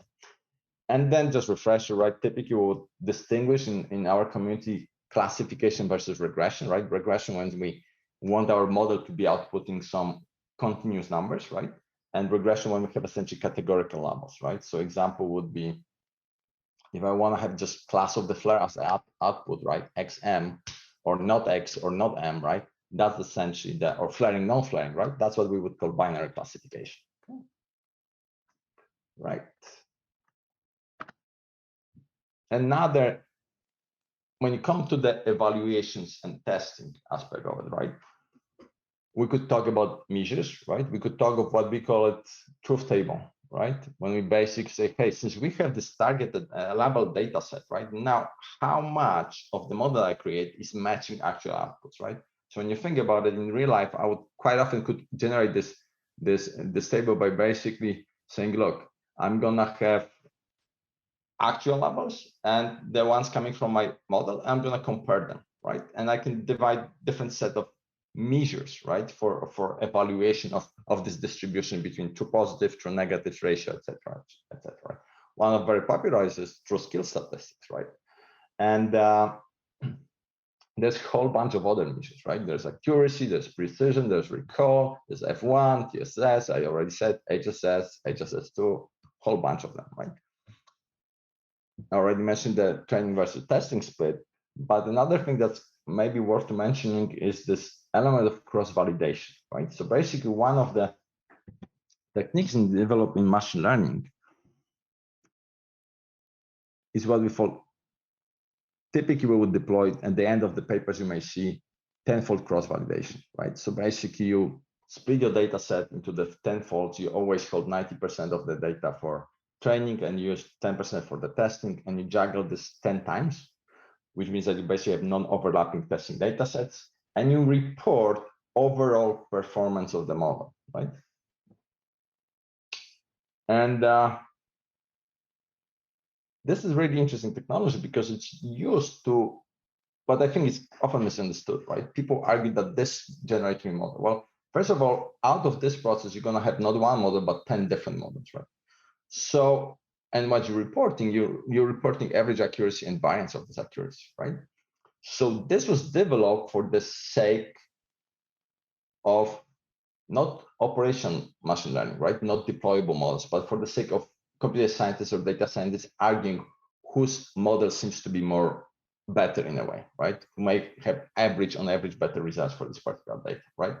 So this is kind of different from what often is used in the operational setting, right? So when you look at this orange and blue figure, right? In machine learning papers, you quite often see split between training and testing set, right? In lots of deployable ones, when you think about the split tenfold cross-validation, you essentially have 10 models which may act differently, label differently, right? And you just report every score from those models, right? What's different from the operational settings, that's not always the case the way you build this, right? Typically, we would have what we call training and validations, which now ask us the essentially creating the model and then validating and testing model. And then you would have hidden data, right? Which you use for testing or predicting how this thing will work in operational settings, right? So that's another difference between the research-based model or research-oriented works versus operational works. Okay, do I want to say about something else here? Not yet. Okay. Who knows what I'm going to talk about now? Anyone saw these figures?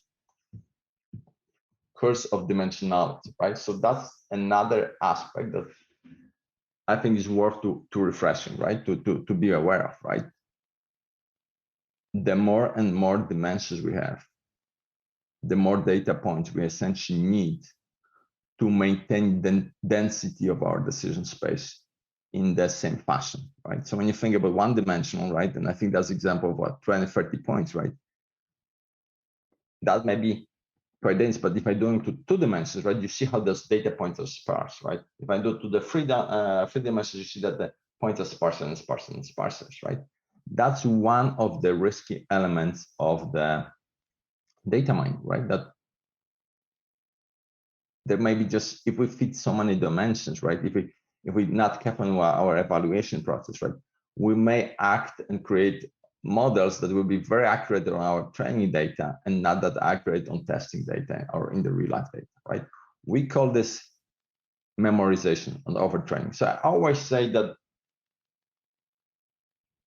modeling and data science are essentially 2 sides of the same coin, right? And the way the computers are learning and humans are learning are once again the 2 sides of the same coin, right? You could be thinking about machine learning, and computers have huge power of memorization. When you could think about us as human beings having a huge power of abstraction and generalizations, right?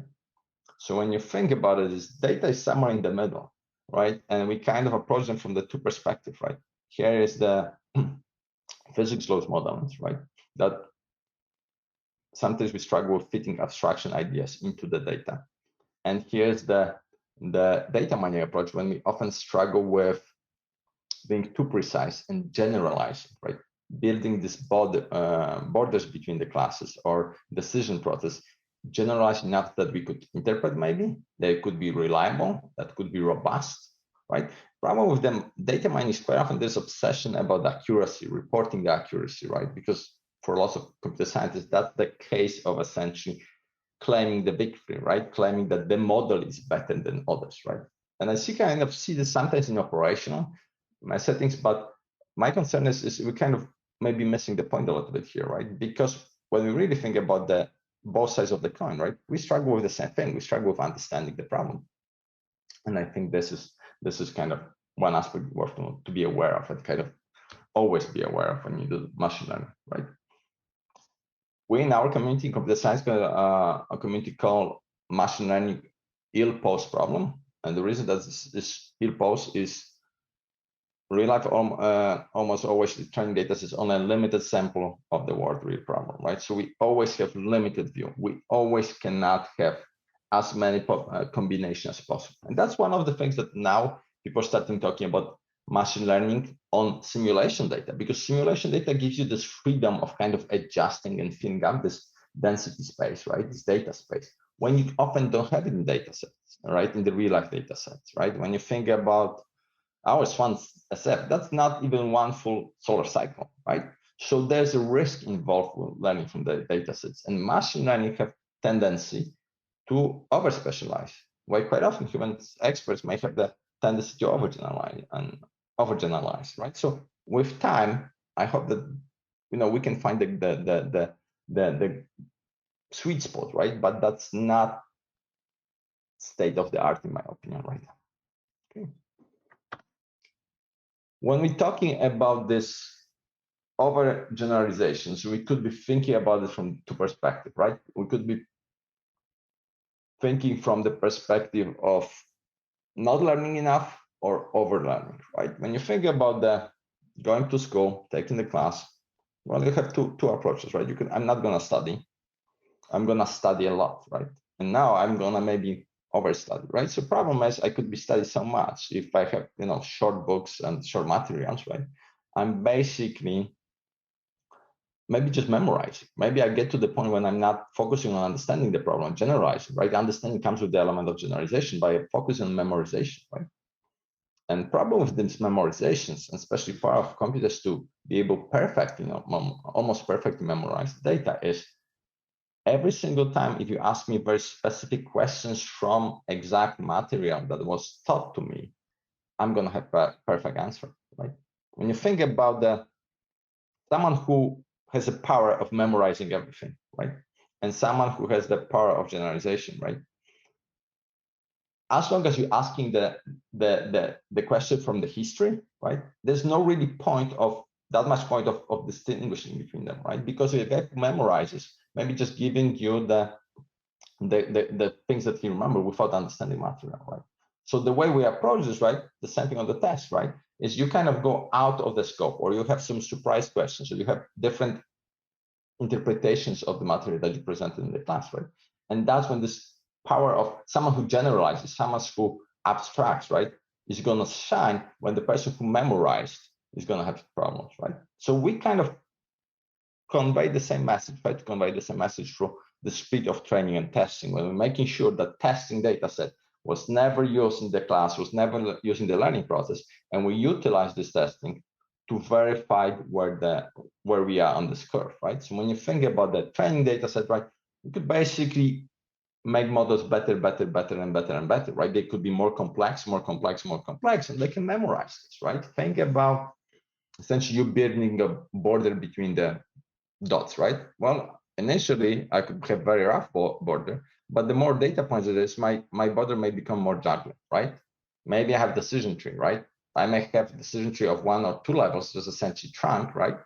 I could basically ask you, hey, what's your educations? And therefore I'm gonna conclude that what's your income, right? Or I could pull it very, very much farther than that, right? It could be deep tree, right?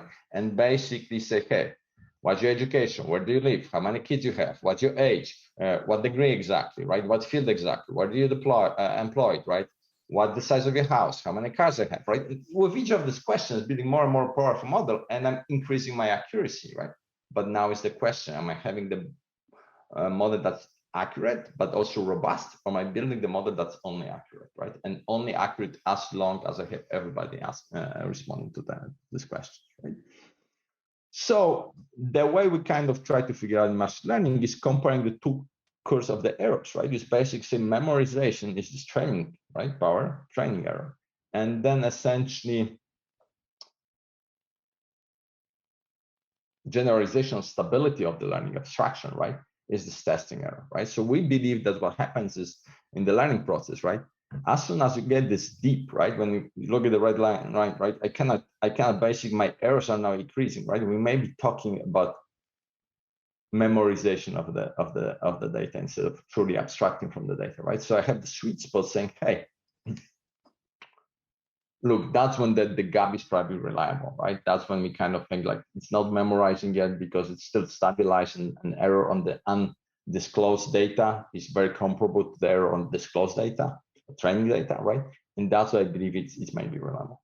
Problem with this curve is it's very much dependent on the data that I'm feeding for the testing purposes, right? When you think about this abstracting process, right? Well, the more and more my questions on the test are related to the material that I cover, right? The harder it is for me to distinguish between the student who memorizing versus the student who abstracting, right?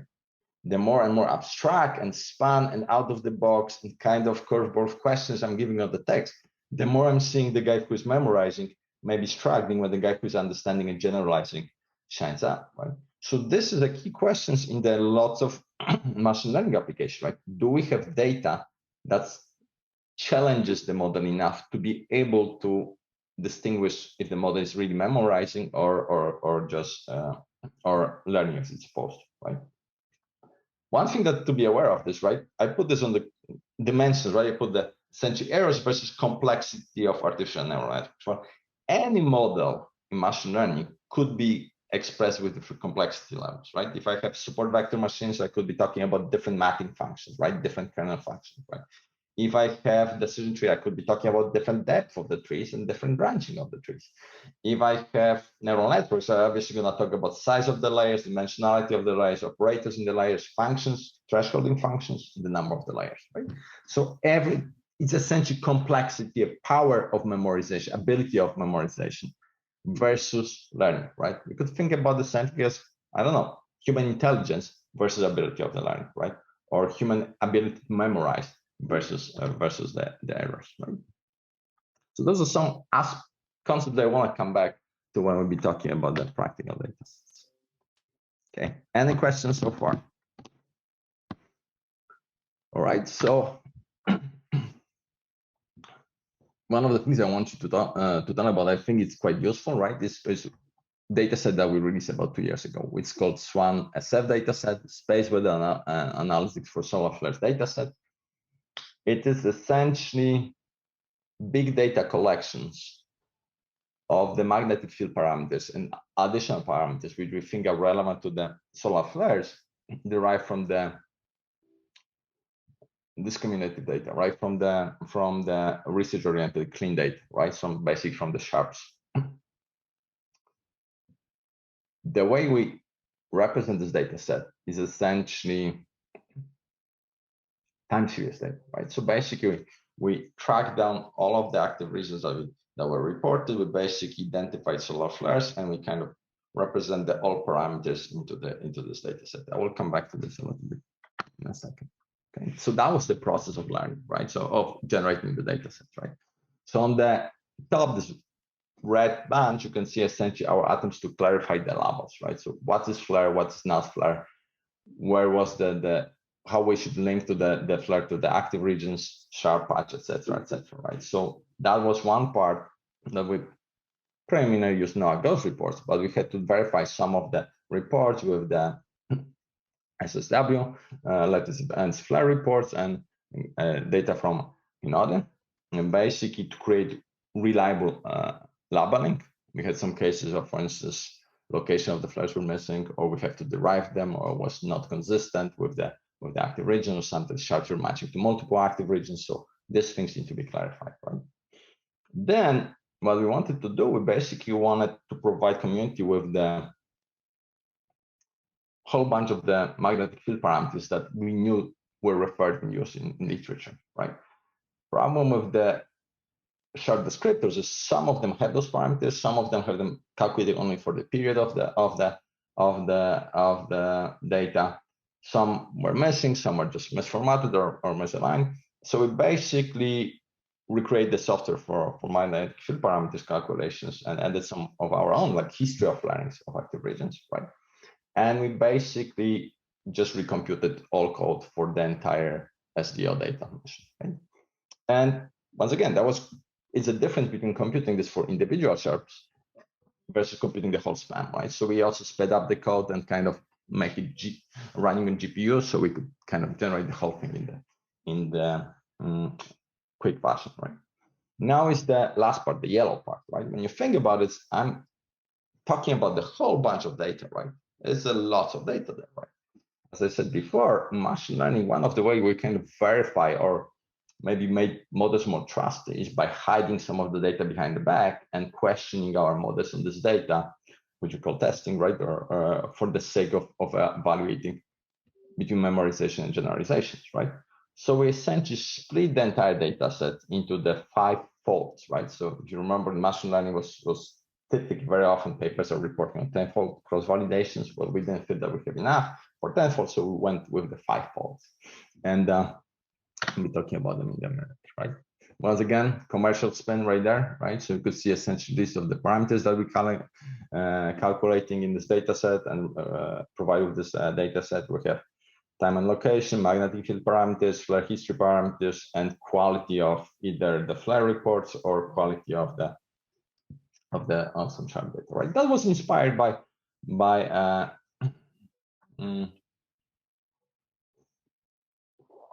by Monica's paper, right? When she essentially reported the features. So we say, hey, we could do more and basically just extend of the data set and add more of the features and basically let the people to do even more of the studies and comparative studies, right? So you can see in red some of the parameters that were missing for the full period. So we had to recompute them, right? Once again, all of the code that we use for generation of this data set is free, available online. You can just Google MBTS for SWA, and you're gonna go to our labs, another library, a Bitbucket, and just can reproduce the code, which we kind of they may be used for it, right? One of the aspects of this data set, right? When you look for the yellow parts, right? It's ended when we ended at the moment of reporting the data, right?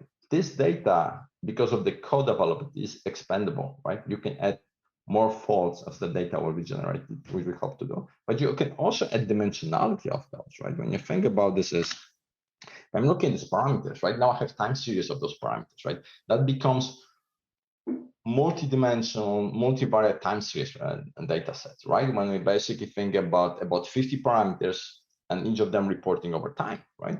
Well, how do I analyze time series, right? I could add some statistics to it, right? Variance, curtices of the time series, right?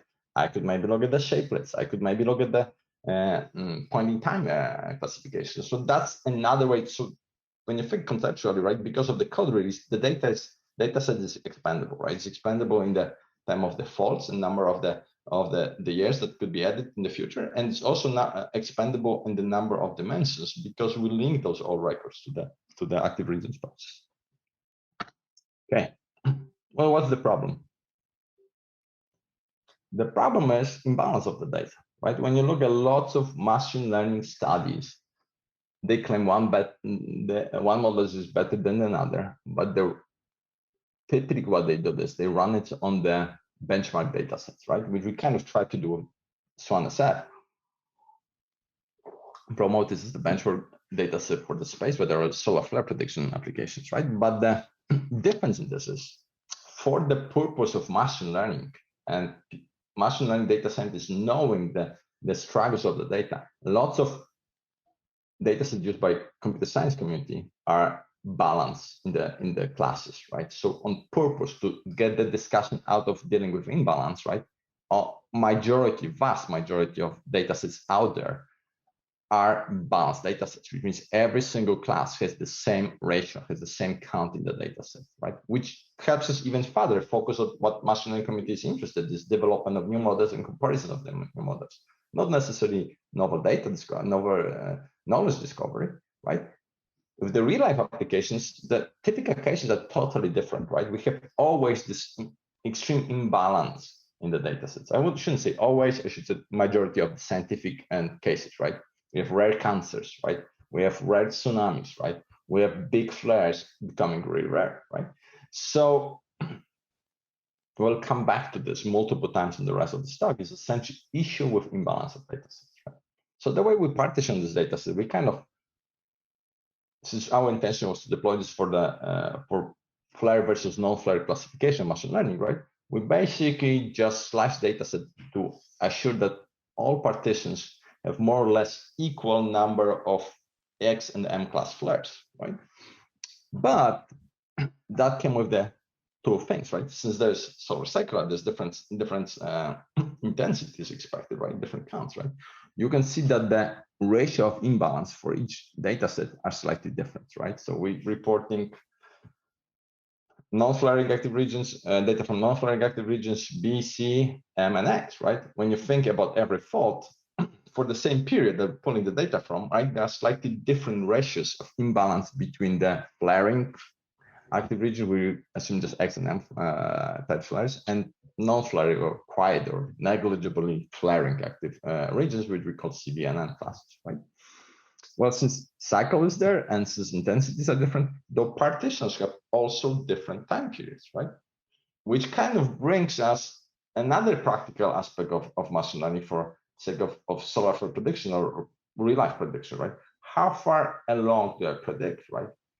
How big is the gap between me learning and me predicting, right? When you think about here, learning on partition 1 and predicting for partition 5 may be more challenging than learning on partitions 2 and predicting for partition 4, right? because they may be not that different, right? And that's another aspect of the real-life data set, right? Another one, as you well know about, right? Quite often we have active regions that have multiple flares coming from it, right? So how do we deal with these things and how do we operate with this? Well, we cannot deny that they're coming, right? But when you think about it, if you start by actually say, hey, for sake of this flare, I'm gonna just grab the data before, right? You're getting more and more overlaps, right? When you think here, M22 class and C6.6 class, right?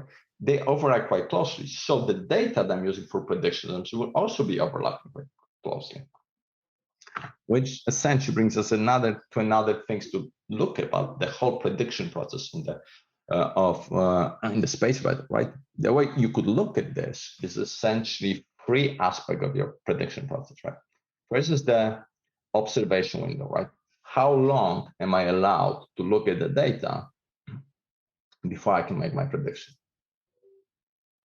It's like predicting a football game, right? Well, would I like to have a snapshot of the field, or would I be allowed to look in for first quarter before I'm predicting second quarter, right?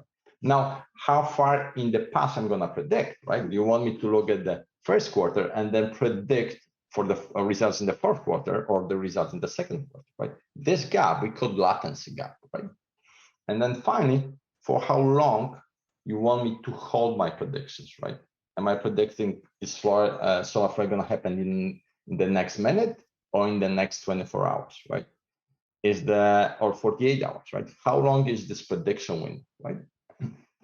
So when you think about it conceptually, what we could do, we could essentially backtrack all of the data, right? We could basically get the events, get the flare, and they say, hey, I'm gonna have 24 hours windows around it. And I'm gonna say, hey, can predict with this, right? And then I'm gonna have my observation window before this is another 24 hours. That's all great, but now you cannot produce predictions of new active regions just appearing on the limb for 24 hours because you don't have enough of the data, right? So you could look at this observation point, right, or learning point from two different aspects, right? I could be looking at point in time, right? Let's say I want to predict for next 24 hours based on current state of the physical parameters, right? So I'm basically could say, hey, in the first record here, I'm looking for latency being 0 and maybe derive data from timestamp T8 and predicting for this timestamp between T12 to T36, right? That's me essentially looking in the moment of time and trying to predict immediately for the next 24 hours, right? I could basically look at time series. Maybe I'm gonna look for here, let's say 8 hours, right, at the data period. And then I'm gonna predict, but not immediately but 4 hours ahead, right? That's this latency being 4. And this prediction would be valid for 6 hours, right? That's just first row in this example, right? Now, if I'm allowed to look at the time series and the period of the data coming from the active regions, right? I could look at it different ways, right? I could look directly on time series, right? Basically saying, hey, look, I'm gonna just feed all of the parameters I have. Well, part of this, I'm also risking some problems because of dimensionality, because I'm feeding so much of the data, right? I could try to generalize this, and that's kind of things that I didn't see in the solar physics yet happening. Is what we call shapelet-based analysis, right? So trying to overall and maybe generalize the time series a little bit by basically looking at the shapes of the parameters and try to generalize the behavioral pattern. Hey, is the current velocity maybe rising and then dropping suddenly, or maybe it's keep rising for a longer period of time and then dropping very gradually, right? So I could basically look at the shapes of those time sequences, right? And finally, I could also derive the whole bunch of the statistics, right? That's common in stock market, right? You look at the running averages, right? When you every 3 hours compute the value of the stock to kind of figure out, summarize the tendency, but not being too much paying attention to the detailed changes, right? So all of those things are also important aspect of the data, right? Since we have a lot of active regions, flares coming from the similar active regions, right? What we're risking is what's called temporal coherence of the data, right? When you think about here me generating time series for M10, C30, and C10, they may have, and having zero latency and very long sliding observation window, let's say 24 hours, right? There are good chances that all of this data is highly overlapping, right? So I'm feeding this data to the classifier that essentially looks very, very much clustered. And what guy who has great memorization power is gonna say, hey, I can memorize this, right? This is a significant grouping I'm gonna memorizing, and I'm just gonna go after it, right? And so the problem with this thing is, as you see here, right? This is basically just example of us pulling the data for M10 class flares, right? And essentially focusing on pulling the data, time series data from, here is the standard deviations and mean of the total unsigned current helicity over time, right? From particular active regions versus of distinguished active regions, right? And you can see that this clustering property is quite different, right? So these red ones, yeah, they are data points. They're definitely valid data points, right? But if I use the same red one for training and testing, I have much better chances to claim my accuracy than if I will use one of those set of the red ones versus this blue one on the right top corner, right? So processing of the data and looking at the data and the way we feed the data into the classifier may have significant aspect on the values that we reporting. And another problem is type of the measures that you use, right? So we said imbalance of the data is a problem, and almost all measures introduced by machine learning these days are dependent or being impacted by imbalanced data set, right? So this is just theoretical study when we essentially just to show you our rationale, right? We basically made fake classifier. We say we're gonna have classifier that's gonna be predicting two classes, right? And it's gonna be accurate 75% on one class and accurate 25% on the other class, which means 75% of the positive class is always identified correctly, 25% is not, which means it's essentially misclassified, right? And 25% only of this other class is accurate correctly, but 75% of this negative is misclassified, right? Well, if you keep those conditions, right, the same classifier with the exactly same accuracy, but you deploy them on the different data, right, on the data with different balance, right? As you can see here, essentially me going with 200 samples, right, and having extreme imbalance, right? One saying only 200 on the left, we have only 200 samples of one class, 0 of another, and on the other we have 200 of negative class and 0 of positive, right? You can see that all of those measures fluctuate, right? So they are not as meaningful as you may think, right? And that's one of the reasons that lots of machine learning data sets and lots of studies on machine learning data sets out there are focusing on balanced data sets, which makes those really appropriate for the sake of machine learning discussions when they argue about the quality of the data set, but may mislead you into thinking one model is more powerful than the others when deployed in your settings, right? So in your settings, in the practical operation or real-life machine learning for solar flares, right, you need to accommodate this imbalance and be aware of the imbalance, right? There are some strategies for this, right? There's undersampling, there's oversampling, there's weighting, but none of them truly works in the way that's one of the reasons that machine learning guys keep using balanced data sets, right? And simplified discussion, right? Some of the weighting helps with adjusting of the borders, like location of the borders between the classes, but not necessarily with the shaping of the borders, right? So every single time when you see any metrics reporting on this, ask about this, ask about imbalance, ask about data, ask about the sampling methodology, because that will impact significantly your results, right? So here's the example, right? As essentially pulling a stand, basically saying, hey, I'm gonna go and grab random from the time series. I'm gonna grab them from the particular one fold of the data, right? Which makes me quite probable with the speciality of XML classes to essentially pulling the data from very similar or very similar active regions, just generating multiple events, right? And you can see that this is this red line when I can easily generate the very high TSS by just simply misrepresenting my machine learning process, right? By sampling in not fair fashion, by not splitting between in times the training and testing, but just speaking from the same thing, right? think about the same thing as predicting the stock market, right?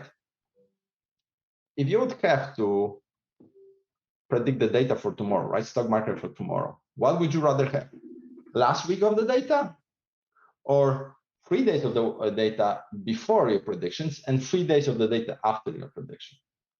Well, if I would know if the crash in the market will happen, this 3 days in the future would be very, very helpful to make me more accurate, right? So sampling is a really important aspect of a lot of time-driven or time-dependent data prediction. And we need to be aware of this, and we need to be asking about it. So as I'm coming to the end of this talk, I want to make some kind of points here, right?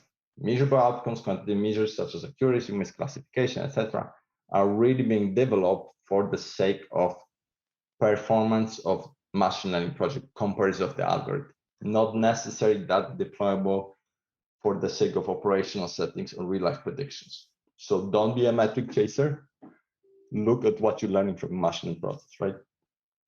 And for cross-validation, once again, applicable for research studies on the discussion of machine learning and maybe on research-based discussion of my model may be statistically better than yours, but only if the data is the same, only if the data is comparable, and only if the data was sampled the same way. What things to remember is it's also not that important or not that impactful as the process of splitting the data into 3, train, test, and validate for the operable data sets, right? One of the things that we're trying to bring the discussion kind of more into fair comparisons is the SWAN SF data set, right? When we basically say, hey, now you could run your machine learning or your approaches on the comparable data sets. And basically, as long as we organize and process the data the same way, right? We basically use the same fault for training and the same for testing.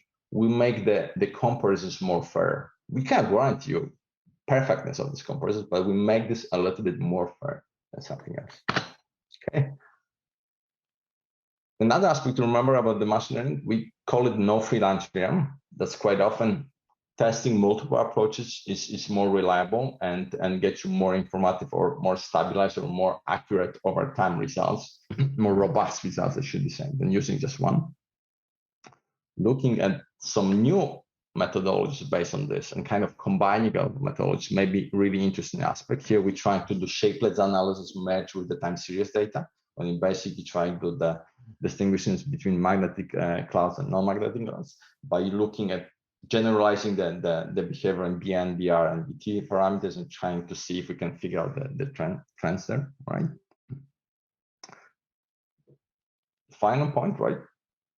Don't think about the machine learning as the one to do it all, right?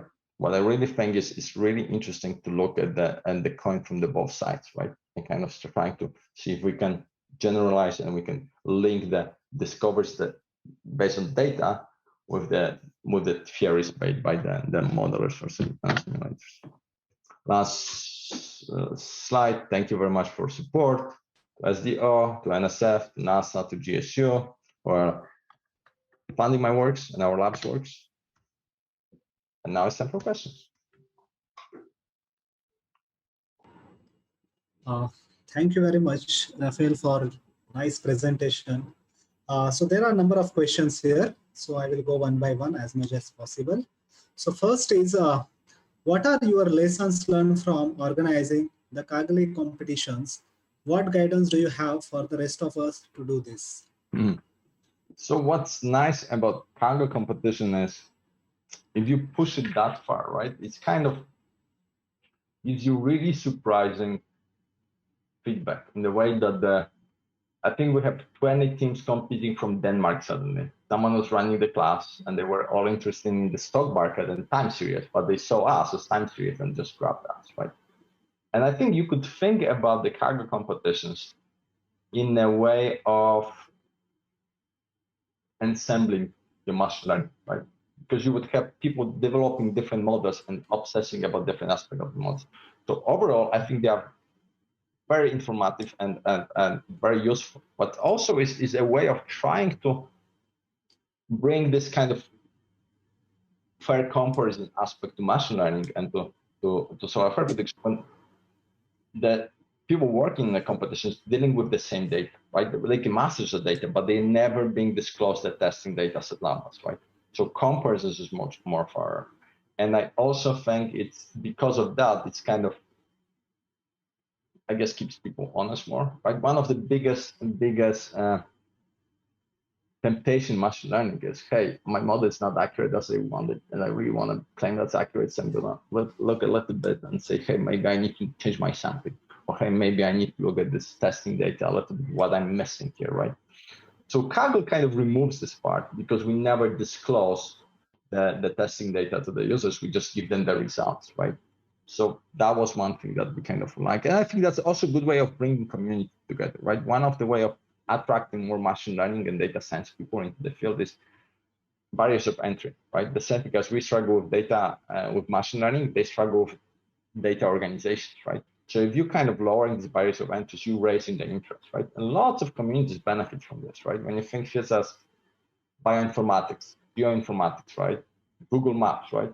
They all were essentially pushed ahead by data scientists and computer science based on data available, right? That was, for many computer science and machine learning experts, that's the major obstacle. How can I trust the data? So that's what we try to do to understand. Go ahead. Okay. So let's go to next question. It's a short question. Okay. Would you describe a physics model that is sufficiently complex that we do not actually understand what it is doing, white box or black box? Say it again. Could you repeat the question? Okay. Would you describe a physics model that is sufficiently complex that we do not actually understand what it is doing, white box or black box? So I understand the question, like you have a sufficiently complex physics model we don't comprehend. So is this then should we consider it a white box or a black box model? If you don't comprehend it, right? Yeah. Is this white box? There's no way it's white box, right? It's black box, right? This is essentially way of looking at the model versus learning process, right? When you think about deep neural networks, we could argue we know how they work because we constructed them, right? You know that you have aggregation layer, you know that you have that layer, you know that you have this layer, right? Feature extraction, aggregation, etc., right? But after you learn, right? Can you tell me how the model exactly works? Right? There's some words on visualizations, but you're not sure, right? When you think about human brain, right? Is human brain the white box or the black box? Well, to a certain degree, we know which parts of the brain are responsible for what functions, right? But in the moment when someone puts measurements, right, into your brain, right, it's still very hard to predict what is happening in this moment, right? Is this activated because of the someone thinking about something, or is it because of he's speaking about something, etc., right? So if you consider brain a black box, I would consider the model like this still a black box. It's not only about how we create this, it's also of understanding how it's act, right? And quite often this is the part that's missing. Go ahead. Excellent, Kush. I'd love to respond, Rafael. Thanks so much for talking about this. I think it's a really important point. Yeah. And I think that's not enough of the attention paid to this. I think that's. I completely agree, and I think one thing that we notice with these physics models is they can start from very, very simple principles, but as you add components to it, they can produce very complex things. So that ultimately the emergent behavior from this is something that we can't really trace, or we can't really tell a story about what it is. So I mean, there's kind of this gray area. So it's like when you're talking about white box versus black box, what do you actually want? Do you just want a nice story around what's happening? I mean, I don't think that's often discussed, and it really closely pertains to explainability. And when you look at messages, like we deployed neural networks, but we kind of wary of them. And one of the reasons we don't really trusted the black boxes. Another thing, when you think of what I want to point out here, there's new field emerging when it's basically people are attempting to deploy neural networks on simulation data and kind of attempts, hey, if this is so complex, I can look. Could I look at this using another black box, right? And kind of try to visualize what is happening. And that's novel and very exciting field, right? Would we be able to essentially use those artificial neural networks to generalize models results of the simulations to the level that we can actually learn from this, right? That's going to be probably decades ahead of us, but that's really exciting to feel. That's as cool as it gets, in my opinion. Yeah, thank you very much. Thanks, man. Okay, so let's go to next question. What are your recommendations for evaluating ML models?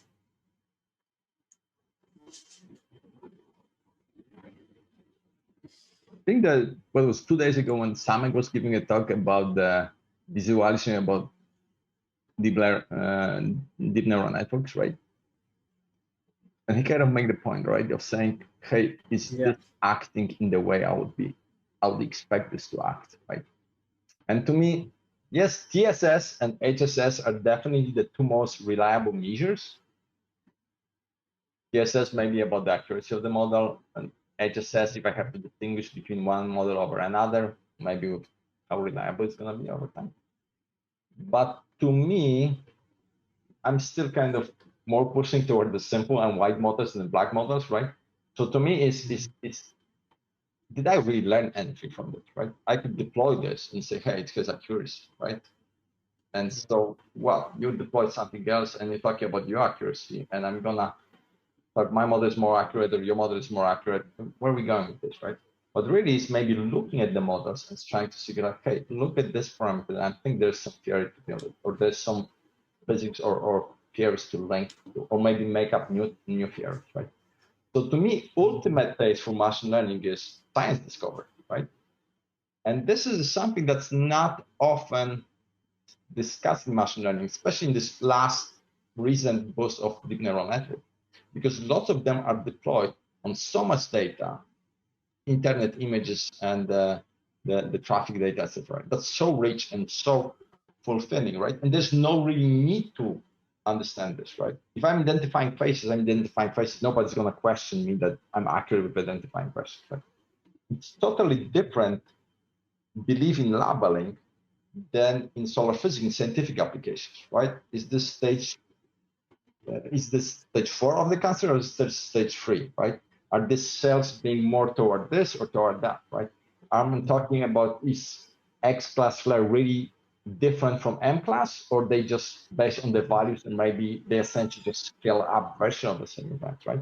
So these discussions to me are way more informative and way more exciting than just report the accuracies, right? Yeah, you should be reporting the accuracy, but you should not be chasing it, in my view. Yeah. Okay, thanks.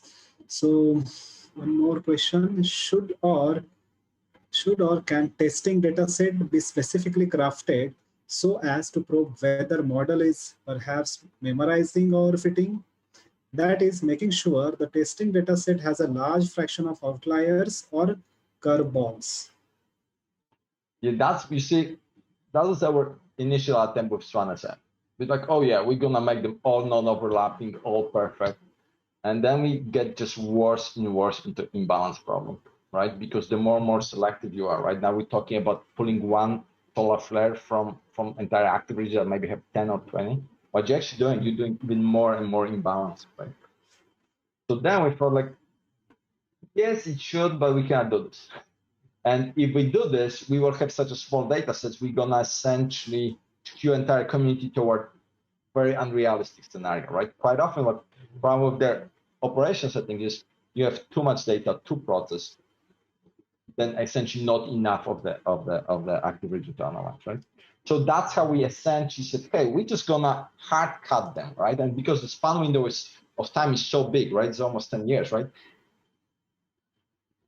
Yeah, if you grab the fold 1 and compare it this fold 2, there's very little of chances of you having similar time series data in those regions, right? And further you go fold 5, right? You guarantee that you're not gonna have the same, right? So that's how we escape this, and that's how we basically maintain reachability of the data, right? How rich it is originally, and yet kind of guarantee that there's no overlap, right? Are there still long-term trends in the data, like cycle? Yes, they are. Should your model be able to reflect this? Yes, it should. Yeah. So do you think even this can affect generalization of network? They have what? generalization? Do I think of generalization of neural networks, or what are you asking? Yeah, some same like crafting the data set. Even it should get like different samples, right? It should generalize in different scale lengths or Yes, so different events. So you see, if you craft, that may affect. Our point with the Swan SF is to make data available to as many people as we can, right? Now, I think if they drop fall one and they do some kind of post-processing of the data, right? Maybe I did smoothing of the data. Maybe I pulled the statistics, right? By the way, you can do this with the other code libraries that we release, right? As long as you document this, right, and release it, you're still generating reproducible studies, right? So I think there's nothing bad with this, because that's what gives you freedom of kind of investigation. Hey, maybe I'm going to look at this trend over that trend, right? Maybe you're into something, right? And may also kind of align this with the hypothesis. But yet, since you're using the fold, you in the way making your study way more comparable to our studies than anything before, right? It will be a different story. I would be using 2010 and you're using 2012. And now you generalize, I didn't. And now, are we talking about differences of the data? Or are we talking about difference of generalization smoothing, right? As long as we align on the same faults, we could argue that your benefit is the smoothing or generalization that you develop, right? So it's about comparability of the stuff. Yeah. Okay, thank you, Rafael, because I think time is over. So I will hand over once again to Erica. Thank you so much. I appreciate that. Have a great day. Thanks, Ankush, and thank you, Rafal, for your talk. And now we will have a double talk / panel with title NASA Heliophysics, What's New and Good Under the Sun. And we will have two speakers talking one after the other, and then for the remainder of the time, we will have a Q&A. And for the first part, we will have Kelly Corrick to talk, who is an astrophysicist at the Smithsonian Astrophysical Observatory and works on understanding the sun, its activity, and how to best observe it.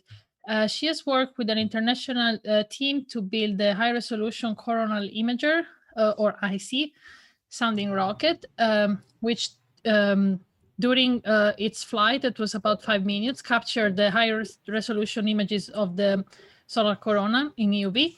And at the moment, she's a science COAI, head of science operations and project manager of the Solar Wind Electron Alpha and Proton instrument, or SWIP, on board Parker Solar Probe that is currently orbiting the sun. And the second part of this portion of the morning program, we will have a speaker, Madhulika Guhatakurta, who is currently at NASA HQ, where she's a program scientist, and she's also splitting her time as a senior advisor for new initiatives at the Heliophysics Division at Goddard Space Flight Center. She has been the lead for the Living with a Star program for 16 years since its initiation in 2000, and she has made various flagship missions possible, including SDO, the Van Allen probe, Solar Orbiter, Parker Solar Probe, Stereo, and many others. And to accelerate innovation and scientific discovery, she has created funding mechanisms to shepherd traditional domain scientists out of their comfort zones to create the LWS system science known as the Targeted Research and Technology Program and Focused Science. She has also created a Jack Eddy postdoctoral fellowship program named after Jack Eddy, after whom also this workshop is named. And since 2017, she's also championed the growth of NASA's Frontier Development Lab. So thank you both for coming and talking with us. So Kelly, you would be the first, and please go ahead. Thank you. Thank you so much for that kind introduction. And my name is Dr. Kelly Corrick. I am actually on rotation at NASA headquarters for the next 2 years, and I am stepping in for the amazing Dr. Fox. Nikki sends her regrets. She wished she could be here, but unfortunately was called away. So I will give the overview of heliophysics. Next slide, please. So NASA Science Strategic Approach, we have a vision that really connects to the theme of this workshop in terms of that interconnected program of science discovery that encourages innovation, positively impacts people's lives, and is a source of inspiration. The missions are to discover the secrets of the universe, search for life elsewhere, and protect and improve life on Earth and in space. And I think we saw some of those aspects in earlier presentations today.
Hi, everyone. Sorry about the technical difficulties.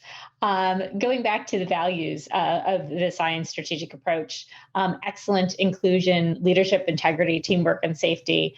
So again, a lot of teamwork in some of these machine learning, these large projects.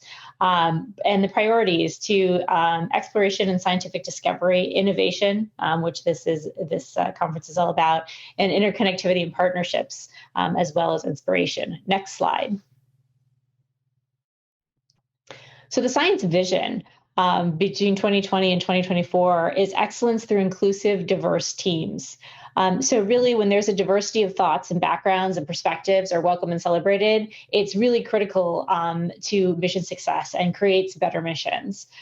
So this is aligning with NASA core values to increase that diversity of thought and background and model the principles of inclusion, diversity, equity, and access in all policy systems and programs. Next slide, please.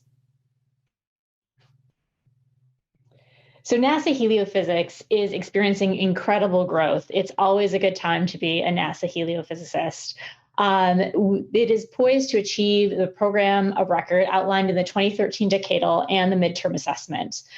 So the Geospace Dynamics Constellation, or GDC, passed key decision point A in September of last year, and instrument solicitation is released June of this year. There were 5 mid-X's, which were announced in August 2020, and initiated planning for the dynamic mission. There have been all these enhanced and expansion of the heliophysics system observatory with new innovative missions and really robust suborbital programs such as CubeSats and rockets. And there was a lot of leverage used to create rideshare strategies to enable all of this expanse. So there's 12 missions in formulation and development and another 7 under study. So we're keeping very busy here in heliophysics. Sunrise and Punch are proceeding to formulation. Tracers proceeds into formulation, and UVST and EZ were selected. There's an investment in research and technology to enable this return in science. So Solar Cruiser is a tech demo, and GLIDE a mission of opportunity, as well as understanding the space situational awareness and orbital debris to really to mature that technology. So as a result, and some excellent cost performance of other recent missions, NASA has the largest and most vibrant heliophysics systems observatory in its history. So lots of different data to understand the heliophysics system. Next slide, please. And this is a picture of all of the different satellites and approximately where they are, not to scale, obviously. So 20 operating missions with 27 spacecrafts, one mission, actually seven missions in development, and some in formulation. So there are many missions, and some of my favorites are, Parker Solar Probe, creating a new vantage point, a new place to collect data. Next slide, please. NASA also has an emphasis on space weather. So recent accomplishments, creating the space weather strategy and implementation plan, working with NOAA and DoD, our partners, to transition research and techniques and technology to space weather operations. Really putting out, there's this research to operations to research grant solicitation recently closed that really includes that transition step. And again, taking the research and putting it in the models and understanding it to get it to operations and then back to research.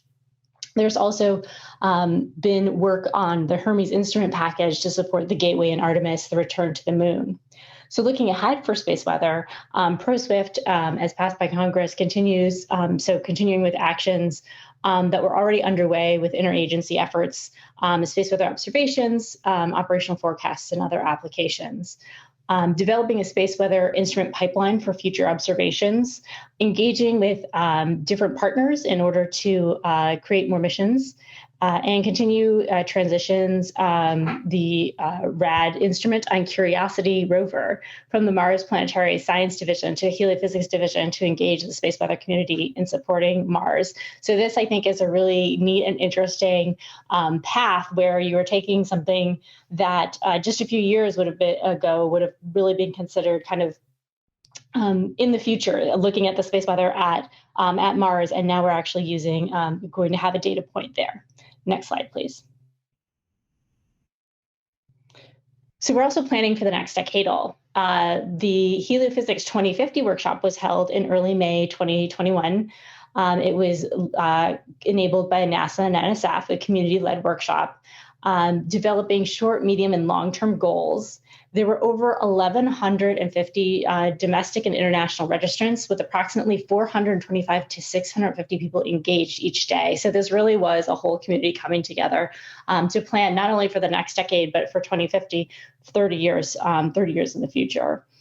There was also an amazing session on Friday, Heliophysics as a community in 2050, considering really how to strengthen inclusion, diversity, equity, and access within the community, as well as developing healthy work practices and approaches for teaming. So this workshop enabled cross and interdisciplinary connections, and the Expanding the Frontiers brought together the different heliophysics subdivisions, planetary science and astrophysics, to really understand the scope of where heliophysics can grow in the coming decades. There are mission concept studies for the decadal survey white papers. And there's conversations between the national academies, CSSP, and the different agencies are ongoing to start the decadal and making sure that we're getting community input. Next slide, please. So looking ahead for the division, there was the confirmation of various missions in 2021. So Hermes back to the moon, Punch, IMAP, Tracers, Sunrise, and Escapades. There will be a down select for the MIDEX, continuing pre-formulation for the Dynamic Observatory, really maintaining a healthy research and analysis program, early career investigator programs at a 2-year cadence, supporting the suborbital program, including CubeSats, maintaining the DRIVE initiative from the 2013 decadal, and enhancing the scientific return by looking how to connect through to ground-based observatories or other divisions or agencies within the U.S. We're again continuing to plan for the 2023 decadal survey, implement the IDEA or the inclusion, diversity, equity, and accessibility actions into heliophysics strategy, and support early and mid-career individuals through these roundtables and build a robust support network. Next slide, please. So this really has been a focus right now in the last year of inclusion, diversity, equity, and accessibility in heliophysics. So it's a long-term effort, but immediate actions and problem solvings are going to advance the initiatives in parallel with the systemic and enduring activity.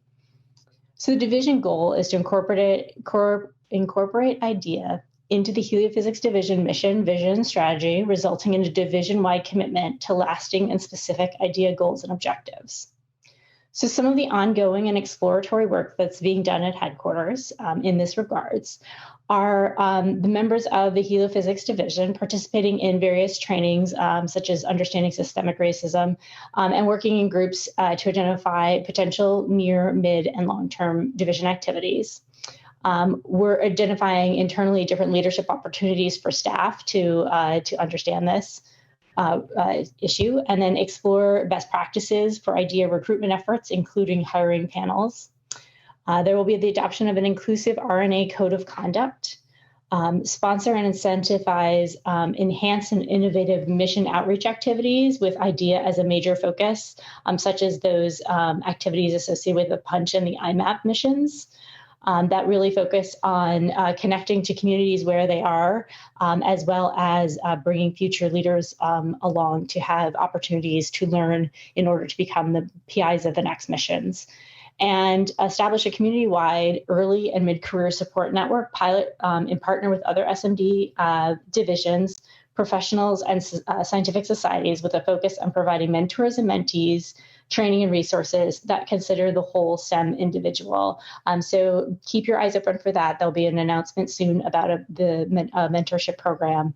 And we hope to be able to support the early career folks as well as the mid-career folks, because when you mentor, you also learn. So develop and targeting innovative RNA solutions with IDEA emphasis are also on the docket. Next slide, please. So one of those ways that we have started supporting early career folks was to have the early career roundtables. Over 40 early career, which is, we drew the line at less than 10 years past a degree, participants shared their insight and concerns in 3 hour-long roundtables with Division Director Dr. Fox. Participants just self-identified interest via an online forum. It was interactive, facilitated discussions for information capture to understand what would be the best way to support early career folks who are the future of the heliophysics division. And we're using these conversations, again, to generate ideas, to use as building blocks for process. We're going to continue to host these roundtables and implement the change throughout this process. So if you would like any information on future roundtables, we will also look for a mid-career roundtable. Please feel free to email me, Dr. Kelly Corrick, kelly.e.corrick@nasa.gov, and ask to be put on that list, and I will help you with that. Next slide, please.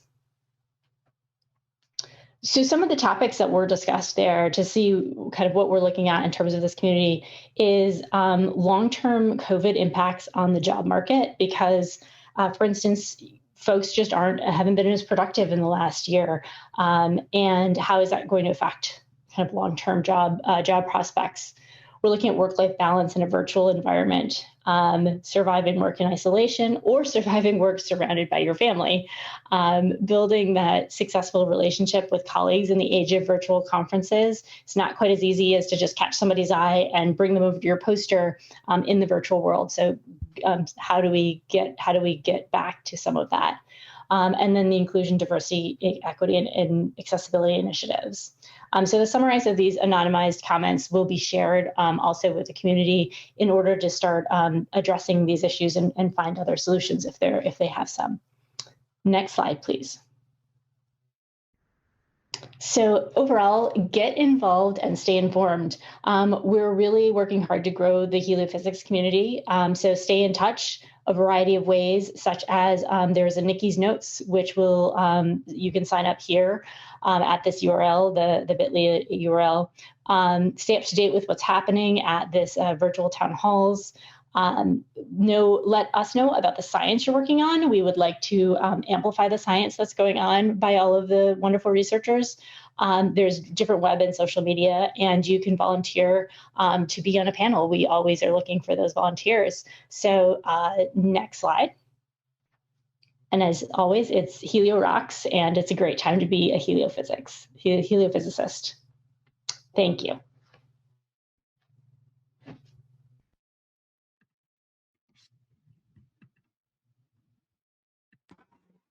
Okay, so there is one question.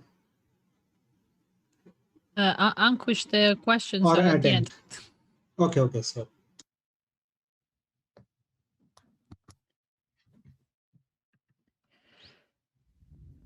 So yes, so now we will have Lika to continue with the second part of this portion of the program. Go, Lika. Are you ready? Is this visible, my screen? Thank you. Well, you already heard a little bit of all the things I have done in my one magnetic solar cycle at NASA headquarters. Let me get started. The last presentation that Rafael gave, I think, really was fabulous in staging for what I am about to discuss. And this is really developing sort of a concept for heliophysics AI/ML strategy. While heliophysics community might be the smallest of the 4 or 5 NASA science divisions we have, I think what we have done is amazing amount of application of AI/ML tools. And I believe it was Ryan who mentioned that, we live in the data science world and data science needs a domain. And I feel that heliophysics is ready to lend itself to be that challenge, because we are about as cross-disciplinary or interdisciplinary as sciences come. So what I'm going to do, I'm going to share some thoughts. These are not fully vetted, but I have worked with many of you kind of trying to shape the future of what might be a strategy for our division. And this is just the overview, just in case, we get a solar flare or something and the internet goes out, you would know that everything is summarized in this overview. So a successful strategy will need to be fleshed out basically by partnering with headquarters and heliophysics partners, both within and outside of the agency. Our shared vision of seamless and low impedance computing. These words, I tried to choose them carefully. They are all important. and which could support then AI/ML is achievable, but will involve not only technical change, but will need to address cultural, operational, policy, and workforce challenges in order to be successful. This is all, as I said, every word here is meaningful and loaded. And I think we'll someday have an opportunity to discuss more on these areas. Analysis of other federal agencies, NASA as an agency, and SMD strategies indicates several areas of focus which will benefit development of a full strategy for AI/ML. And these, of course, we have heard the word, fair, emphasis on fair, findable, accessible, interoperable, reusable. It can sound jargonish, but we know that they are loaded terms, they have meaning. And so having open data, the ethical practice of AI/ML, creating an archiving of AI-ready data, workforce development, and building an AI/ML literate community in heliophysics. And that's what we're trying to do here in this workshop.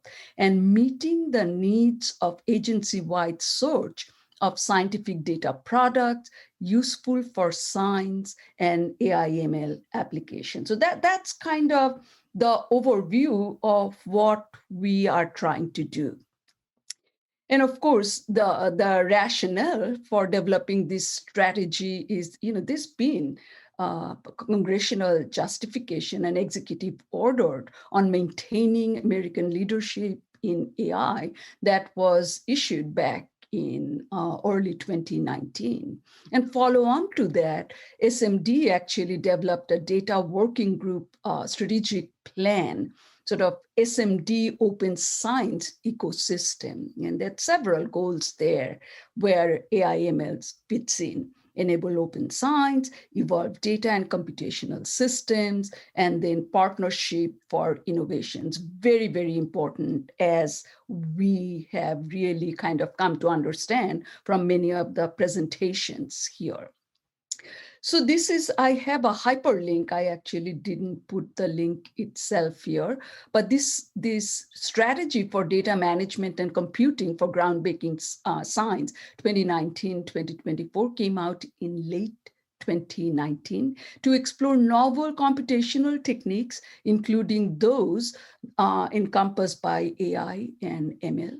Furthermore, the SMD working group study finds that AI/ML has yet to be fully appreciated and understood by SMD and its science disciplines, especially the possibilities for infusing new ideas into hard sciences, including cross-disciplinary science. The good news is we recognize that shortcoming, and we are really trying to remedy that. We have created actually SMD-wide group that is addressing this. We had our first very successful workshop that I can't talk about in this particular venue right now. And so the goal of this strategy is to examine opportunities in the areas of AI/ML, capture challenges and gaps with respect to data and computing, determine next steps in realizing the opportunities, and develop a pathway. And in this particular case, we are looking for heliophysics strategy, a pathway forward for heliophysics to explore AI/ML to support and accelerate science.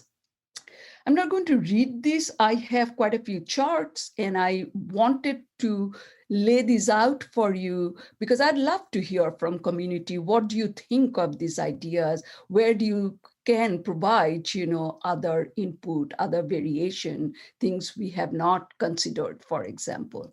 So how does AI/ML integrate with SMD open science ecosystem? It's one is promote sustained investment in AI R&D in collaboration with industry, academia, international partners and allies, and other non-federal entities to generate technological breakthroughs in AI and related technologies. And not only that, to rapidly transition those breakthroughs into capabilities that contribute to our economic and national security. And sort of going down this, you have enhanced access to high quality and fully traceable federal data. I mean, this is like yin and yin because, you have to protect our data and you have to share our data. So we have to think about that. And the next one is, the same thing, reduce barriers to use of AI technologies, keeping in context both sides of the equation. And of course, very importantly, train the next generation of American AI researchers. And what could be a vision? The vision could be to streamline and democratize AI/ML techniques and data to research scientists and infrastructure providers working in heliophysics. And in terms of mission, these are kind of typical things of a strategy, right? At least I can think of three main things: suitable data, processing power, AI/ML tooling. And I want to go back to saying all of these, which leads to the need to solve cultural, policy, and make process changes in order for us to be successfully implement this for future. And I'm going to go very quickly through some of this strategy pitch. You have already heard Rafael and others really give you much more detail on what is needed. So the AI strategy should integrate with Helio's overall data archival and transformation that is currently going on.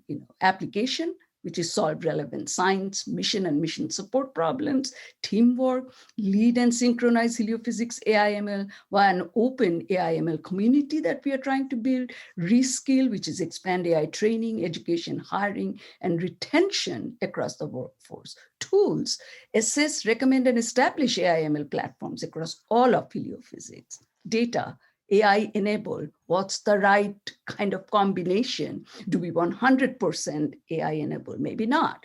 Establish secure, authoritative access to the right data. Outreach, adapt, scale. I can hardly talk to all of these, but these are important.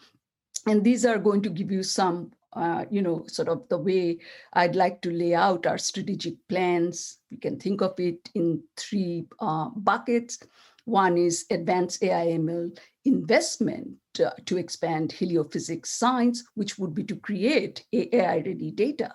The second could be improve the likelihood of technological and scientific success, building learning cohorts so that we benefit from each other. There's an AI-ready team to tackle our problems. Optimize the return of AI/ML investment, tools to support adoption like ML Ops. One of the parallel sessions yesterday talked a little bit about that. These are kind of really the details of each strategic goal, which I would like for you to go through, look at it, and see what needs to be edited, added. And I'm quickly going to, so catalyze, cultivate, expand. These are a lot of words, meaningful words, because this is what is going to lead to the future of implementation of such a strategy. We go to strategic goal 2, where we have invest, incubate, advance, infuse. How are the different ways we are going to achieve these different goals? And finally, we had strategic goal 3, which is optimize the return of AI/ML investment, right? And which is again, leverage, partner, and transfer. Sorry that I'm not going to go through all of this, at least right now. Now, AI is a key capability, I would say, for heliophysics, and it's becoming a key capability pretty much for all areas. We have recognized this, and we are trying to work with this. So you can take sort of the NASA larger science goals, right? Overarching goals, safeguarding life on Earth, discovering the secrets of the universe, searching for life elsewhere. You have heard smattering of presentations in these all 3 areas. And, I could take this and map this into how does it relate to heliophysics. So the first one, safeguarding life on Earth, is solar terrestrial interactions. How might we resolve and predict fundamental causal relationship between our star and planet? I mean, example could be, can we show the relationship between ionospheric perturbations and earthquakes? It's kind of often thought of like one of those strange ideas, right? Because we don't understand the physics. But will AI ML give us some new sort of key inference of patterns that we might go after? We really have to stretch our imagination. Fundamental processes, that is discovering the secrets of the universe, searching for life elsewhere, exploration, heliophysics. How do we understand the role of our star in exploration and better protect deep space mission? Space weather comes into it, can be better predict and ameliorate the radiative space environment for the next chapter of space exploration as we leave low Earth orbit.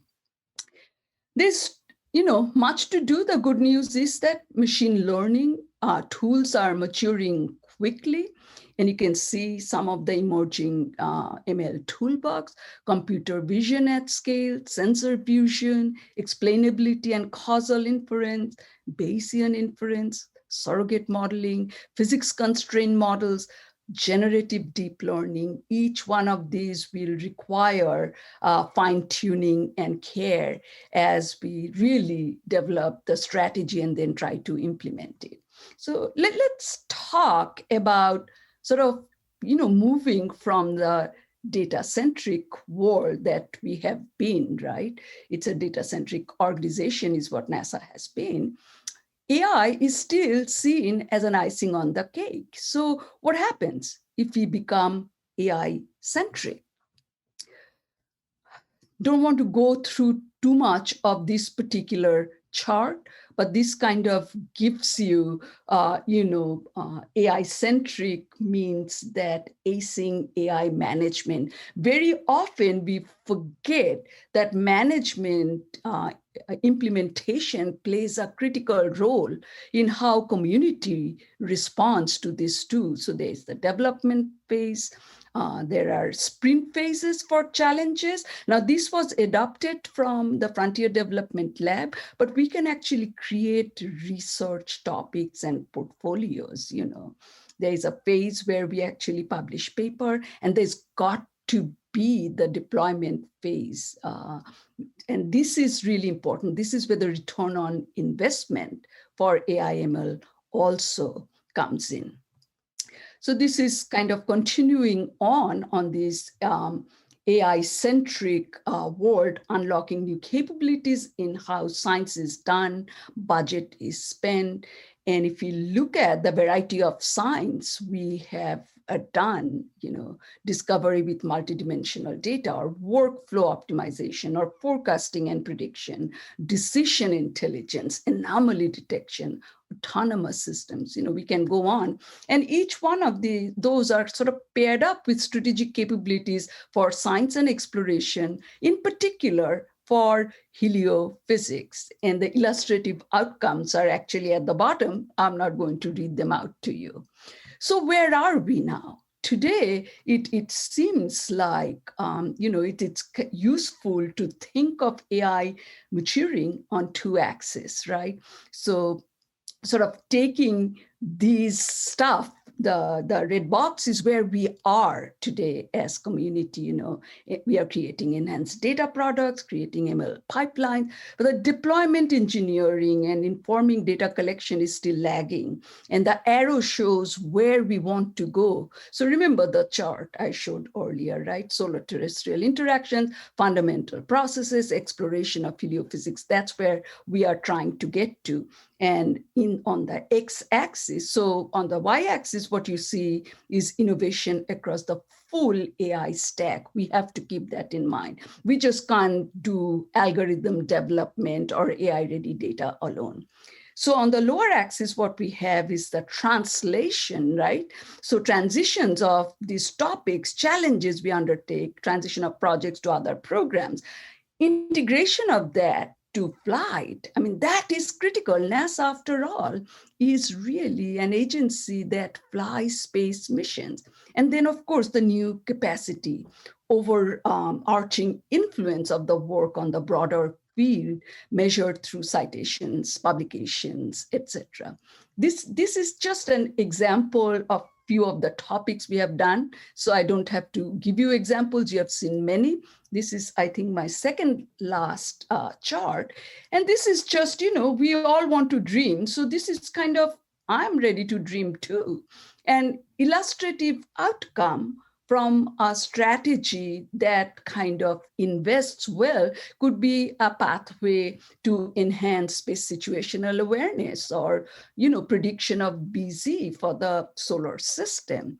And I have taken basically that same X and Y-axis and given you some examples of how we might go there. And you have to remember, some of these are actually happening. We have used, for example, SDO observation, we have created ML pipeline. We have used that to create auto-calibration of EUV filters or create synthetic virtual telescopes. So what we are talking about is not that far-fetched. And finally, I think, Phil motivated us to kind of think about what we must do to address this grand challenge we perceive ourselves to be in. And many of you kind of talked about this. And I couldn't find anything better than to end this with kind of a statement from, giant thinker, Stephen Hawking. And let me read what he wrote, because this has such tremendous value for our field. And he says, I think the 21st century will be the century of complexity. We have already discovered the basic laws that govern matter and understand all the normal situations. We don't know how the laws fit together and what happens under extreme conditions. There is no limit to the complexity we can build using those basic laws. And that's where AI, ML, and high-end computing comes in. Thank you so much.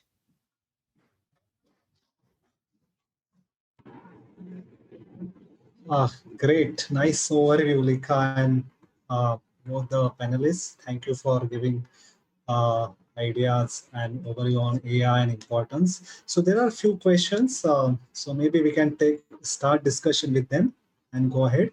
So first is, what are opportunities for international researchers and students? I think it was directed to Kelly. I'm sorry, what was the first part of the question? What are opportunities for international researchers and students? Great, yes. So there are opportunities for international students and collaborators. And so those are definitely helps working with those in the United States. If you're at a US institution, it's pretty great. Please also feel free to become part of the roundtable. We did have international participation on the roundtable in heliophysics. So there's the opportunity to do those things. And I don't know if Lika has other opportunities that she can speak to. I think there are international communities like COSPAR, right? And NASA is a very active contributor. So there are areas like ISWAT or Space Weather Capacity Program. So many areas in where international scientists, early career people come together to form community. We conceive sometimes of missions together, like solar orbiter collaboration. So there are, and actually people, the international community, it seems to me, are more engaged. I am really glad to see the diversity of young scientists all across the world. So there are just lots of opportunities waiting to happen. Take the lead. Yeah, that's true. There are so many things going in collaboration way all over the globe. Okay, so next is how does a researcher interact with headquarters, which is very carefully. I will have Kelly answer that. I'll add. Okay. So, I mean, the main mechanism that researchers interact with headquarters is through proposals. So you submit a proposal, and headquarters helps review those, or reviews those, is in charge of reviewing those proposals. But there are other ways, such as anything from being informed in terms of getting Nikki's notes, listening to the town halls, but also then participating in the roundtables so that your voice can be heard if you see something that you think needs to be changed. Contacting any of the program scientists, so there's always a program scientist attached to any of the ROSES elements, and to contact those folks to talk about a specific, program if you have a question about those. So those are kind of the main ways that you can interact with headquarters. And then so I'll continue along that path in that, you can volunteer to be part of many of our working groups that we happen. I don't know whether someday we will actually have a formal group. For example, AI/ML strategy will end up doing that. There'll be a call to solicit input, and you can kind of put in your ideas in there. There are lots of different working groups, but I'll tell you one of the things is that you will always get a big brownie point if a program scientist reaches out to you and asks for your help to review proposals. Great way to bond. Yeah, that's advantage. Okay. So next is, are there any efforts to develop an advanced core AI architectures under this project? If so, who can be part of that? Yeah, so that's the question I was trying to address, So what I have shared with you is sort of a notional concept. So in heliophysics division, I have been charged to kind of create sort of a strategy for AI/ML, and I'm working with many members at Goddard Space Flight Center, part of my time, kind of trying to establish what are those basic elements of a strategy. But strategy alone is not sufficient, right? The next step after strategy is implementation. That is critical. And as I said, what I have presented is not fully vetted. Ideas are there, but I have to go through the process of sharing, making it permanent, and making those decisions. I believe that we'll need many different kinds of work. I mean, you just can't take AI/ML and say, develop a strategy or implement. There are just so many tentacles, as we have learned. We have learned so much from this meeting. So I do not have a AI inference model in my brain, so I'm not going to predict the future outcome. But I kind of know that we have to evolve and do many things to make this successful path. And since the decadal survey is at our heels, basically, that will be a place where this should become a very significant item. Kelly, you want to share some thoughts? No, just following on that last thought is, white papers. So definitely be involved. And when there's the call for white papers for the decadal, make sure that you participate in that. And, if someone's not writing a paper that about machine learning that you feel is really important, write it yourself, organize, reach out to folks, and do that so that NASA can get that feedback, NASA and NSF and do it. So. Yeah. Okay. Thanks. So those were the questions. So I think if anyone in the room want to comment or ask something, they can go ahead. I think still we have time. Kelly, I think we are being let go easy, which is wonderful. Everyone must be hungry. Exactly. I think you had some great strategy there, though, Lika, and looking forward to seeing that evolve. Thank you. And you know what I would like to mention, I really am reaching out to all of you in online, listening to the presentation, steering committee members, that we don't do any of this alone, and we don't do it for ourselves, we do it for you. So getting your input in guiding this would be very helpful. So I'd be really very happy to hear your thoughts, comments. You can email it to me any way you want to send it. And especially encouraging those maybe early career folks. We are not scary people. I've known Lika for probably 20 years now, and neither of us are scary people. So please reach out. And if you don't feel comfortable to us, there are other folks at headquarters. So please do reach out. That's good. And I will add, I have come back after almost 4 years at NASA Ames, where I was living a bi-coastal life, really coming back to this month where my family is. And what I find is, there's been a lot of change at SMD level, at Physics Division leadership level. There's a new level of energy. It is really unfortunate, I or Kelly, we've all come back during the COVID time. So we have not visited each other, other than in the world of virtual reality. But we have still managed to accomplish a lot. It's true. Okay. So, still time. Yeah, maybe now I can ask Erica, and that's it. So Yes. Yes, okay, so we can close with a couple minutes ahead of time to give people more time to have lunch, or I don't know, or midnight snack, depending on where everyone is.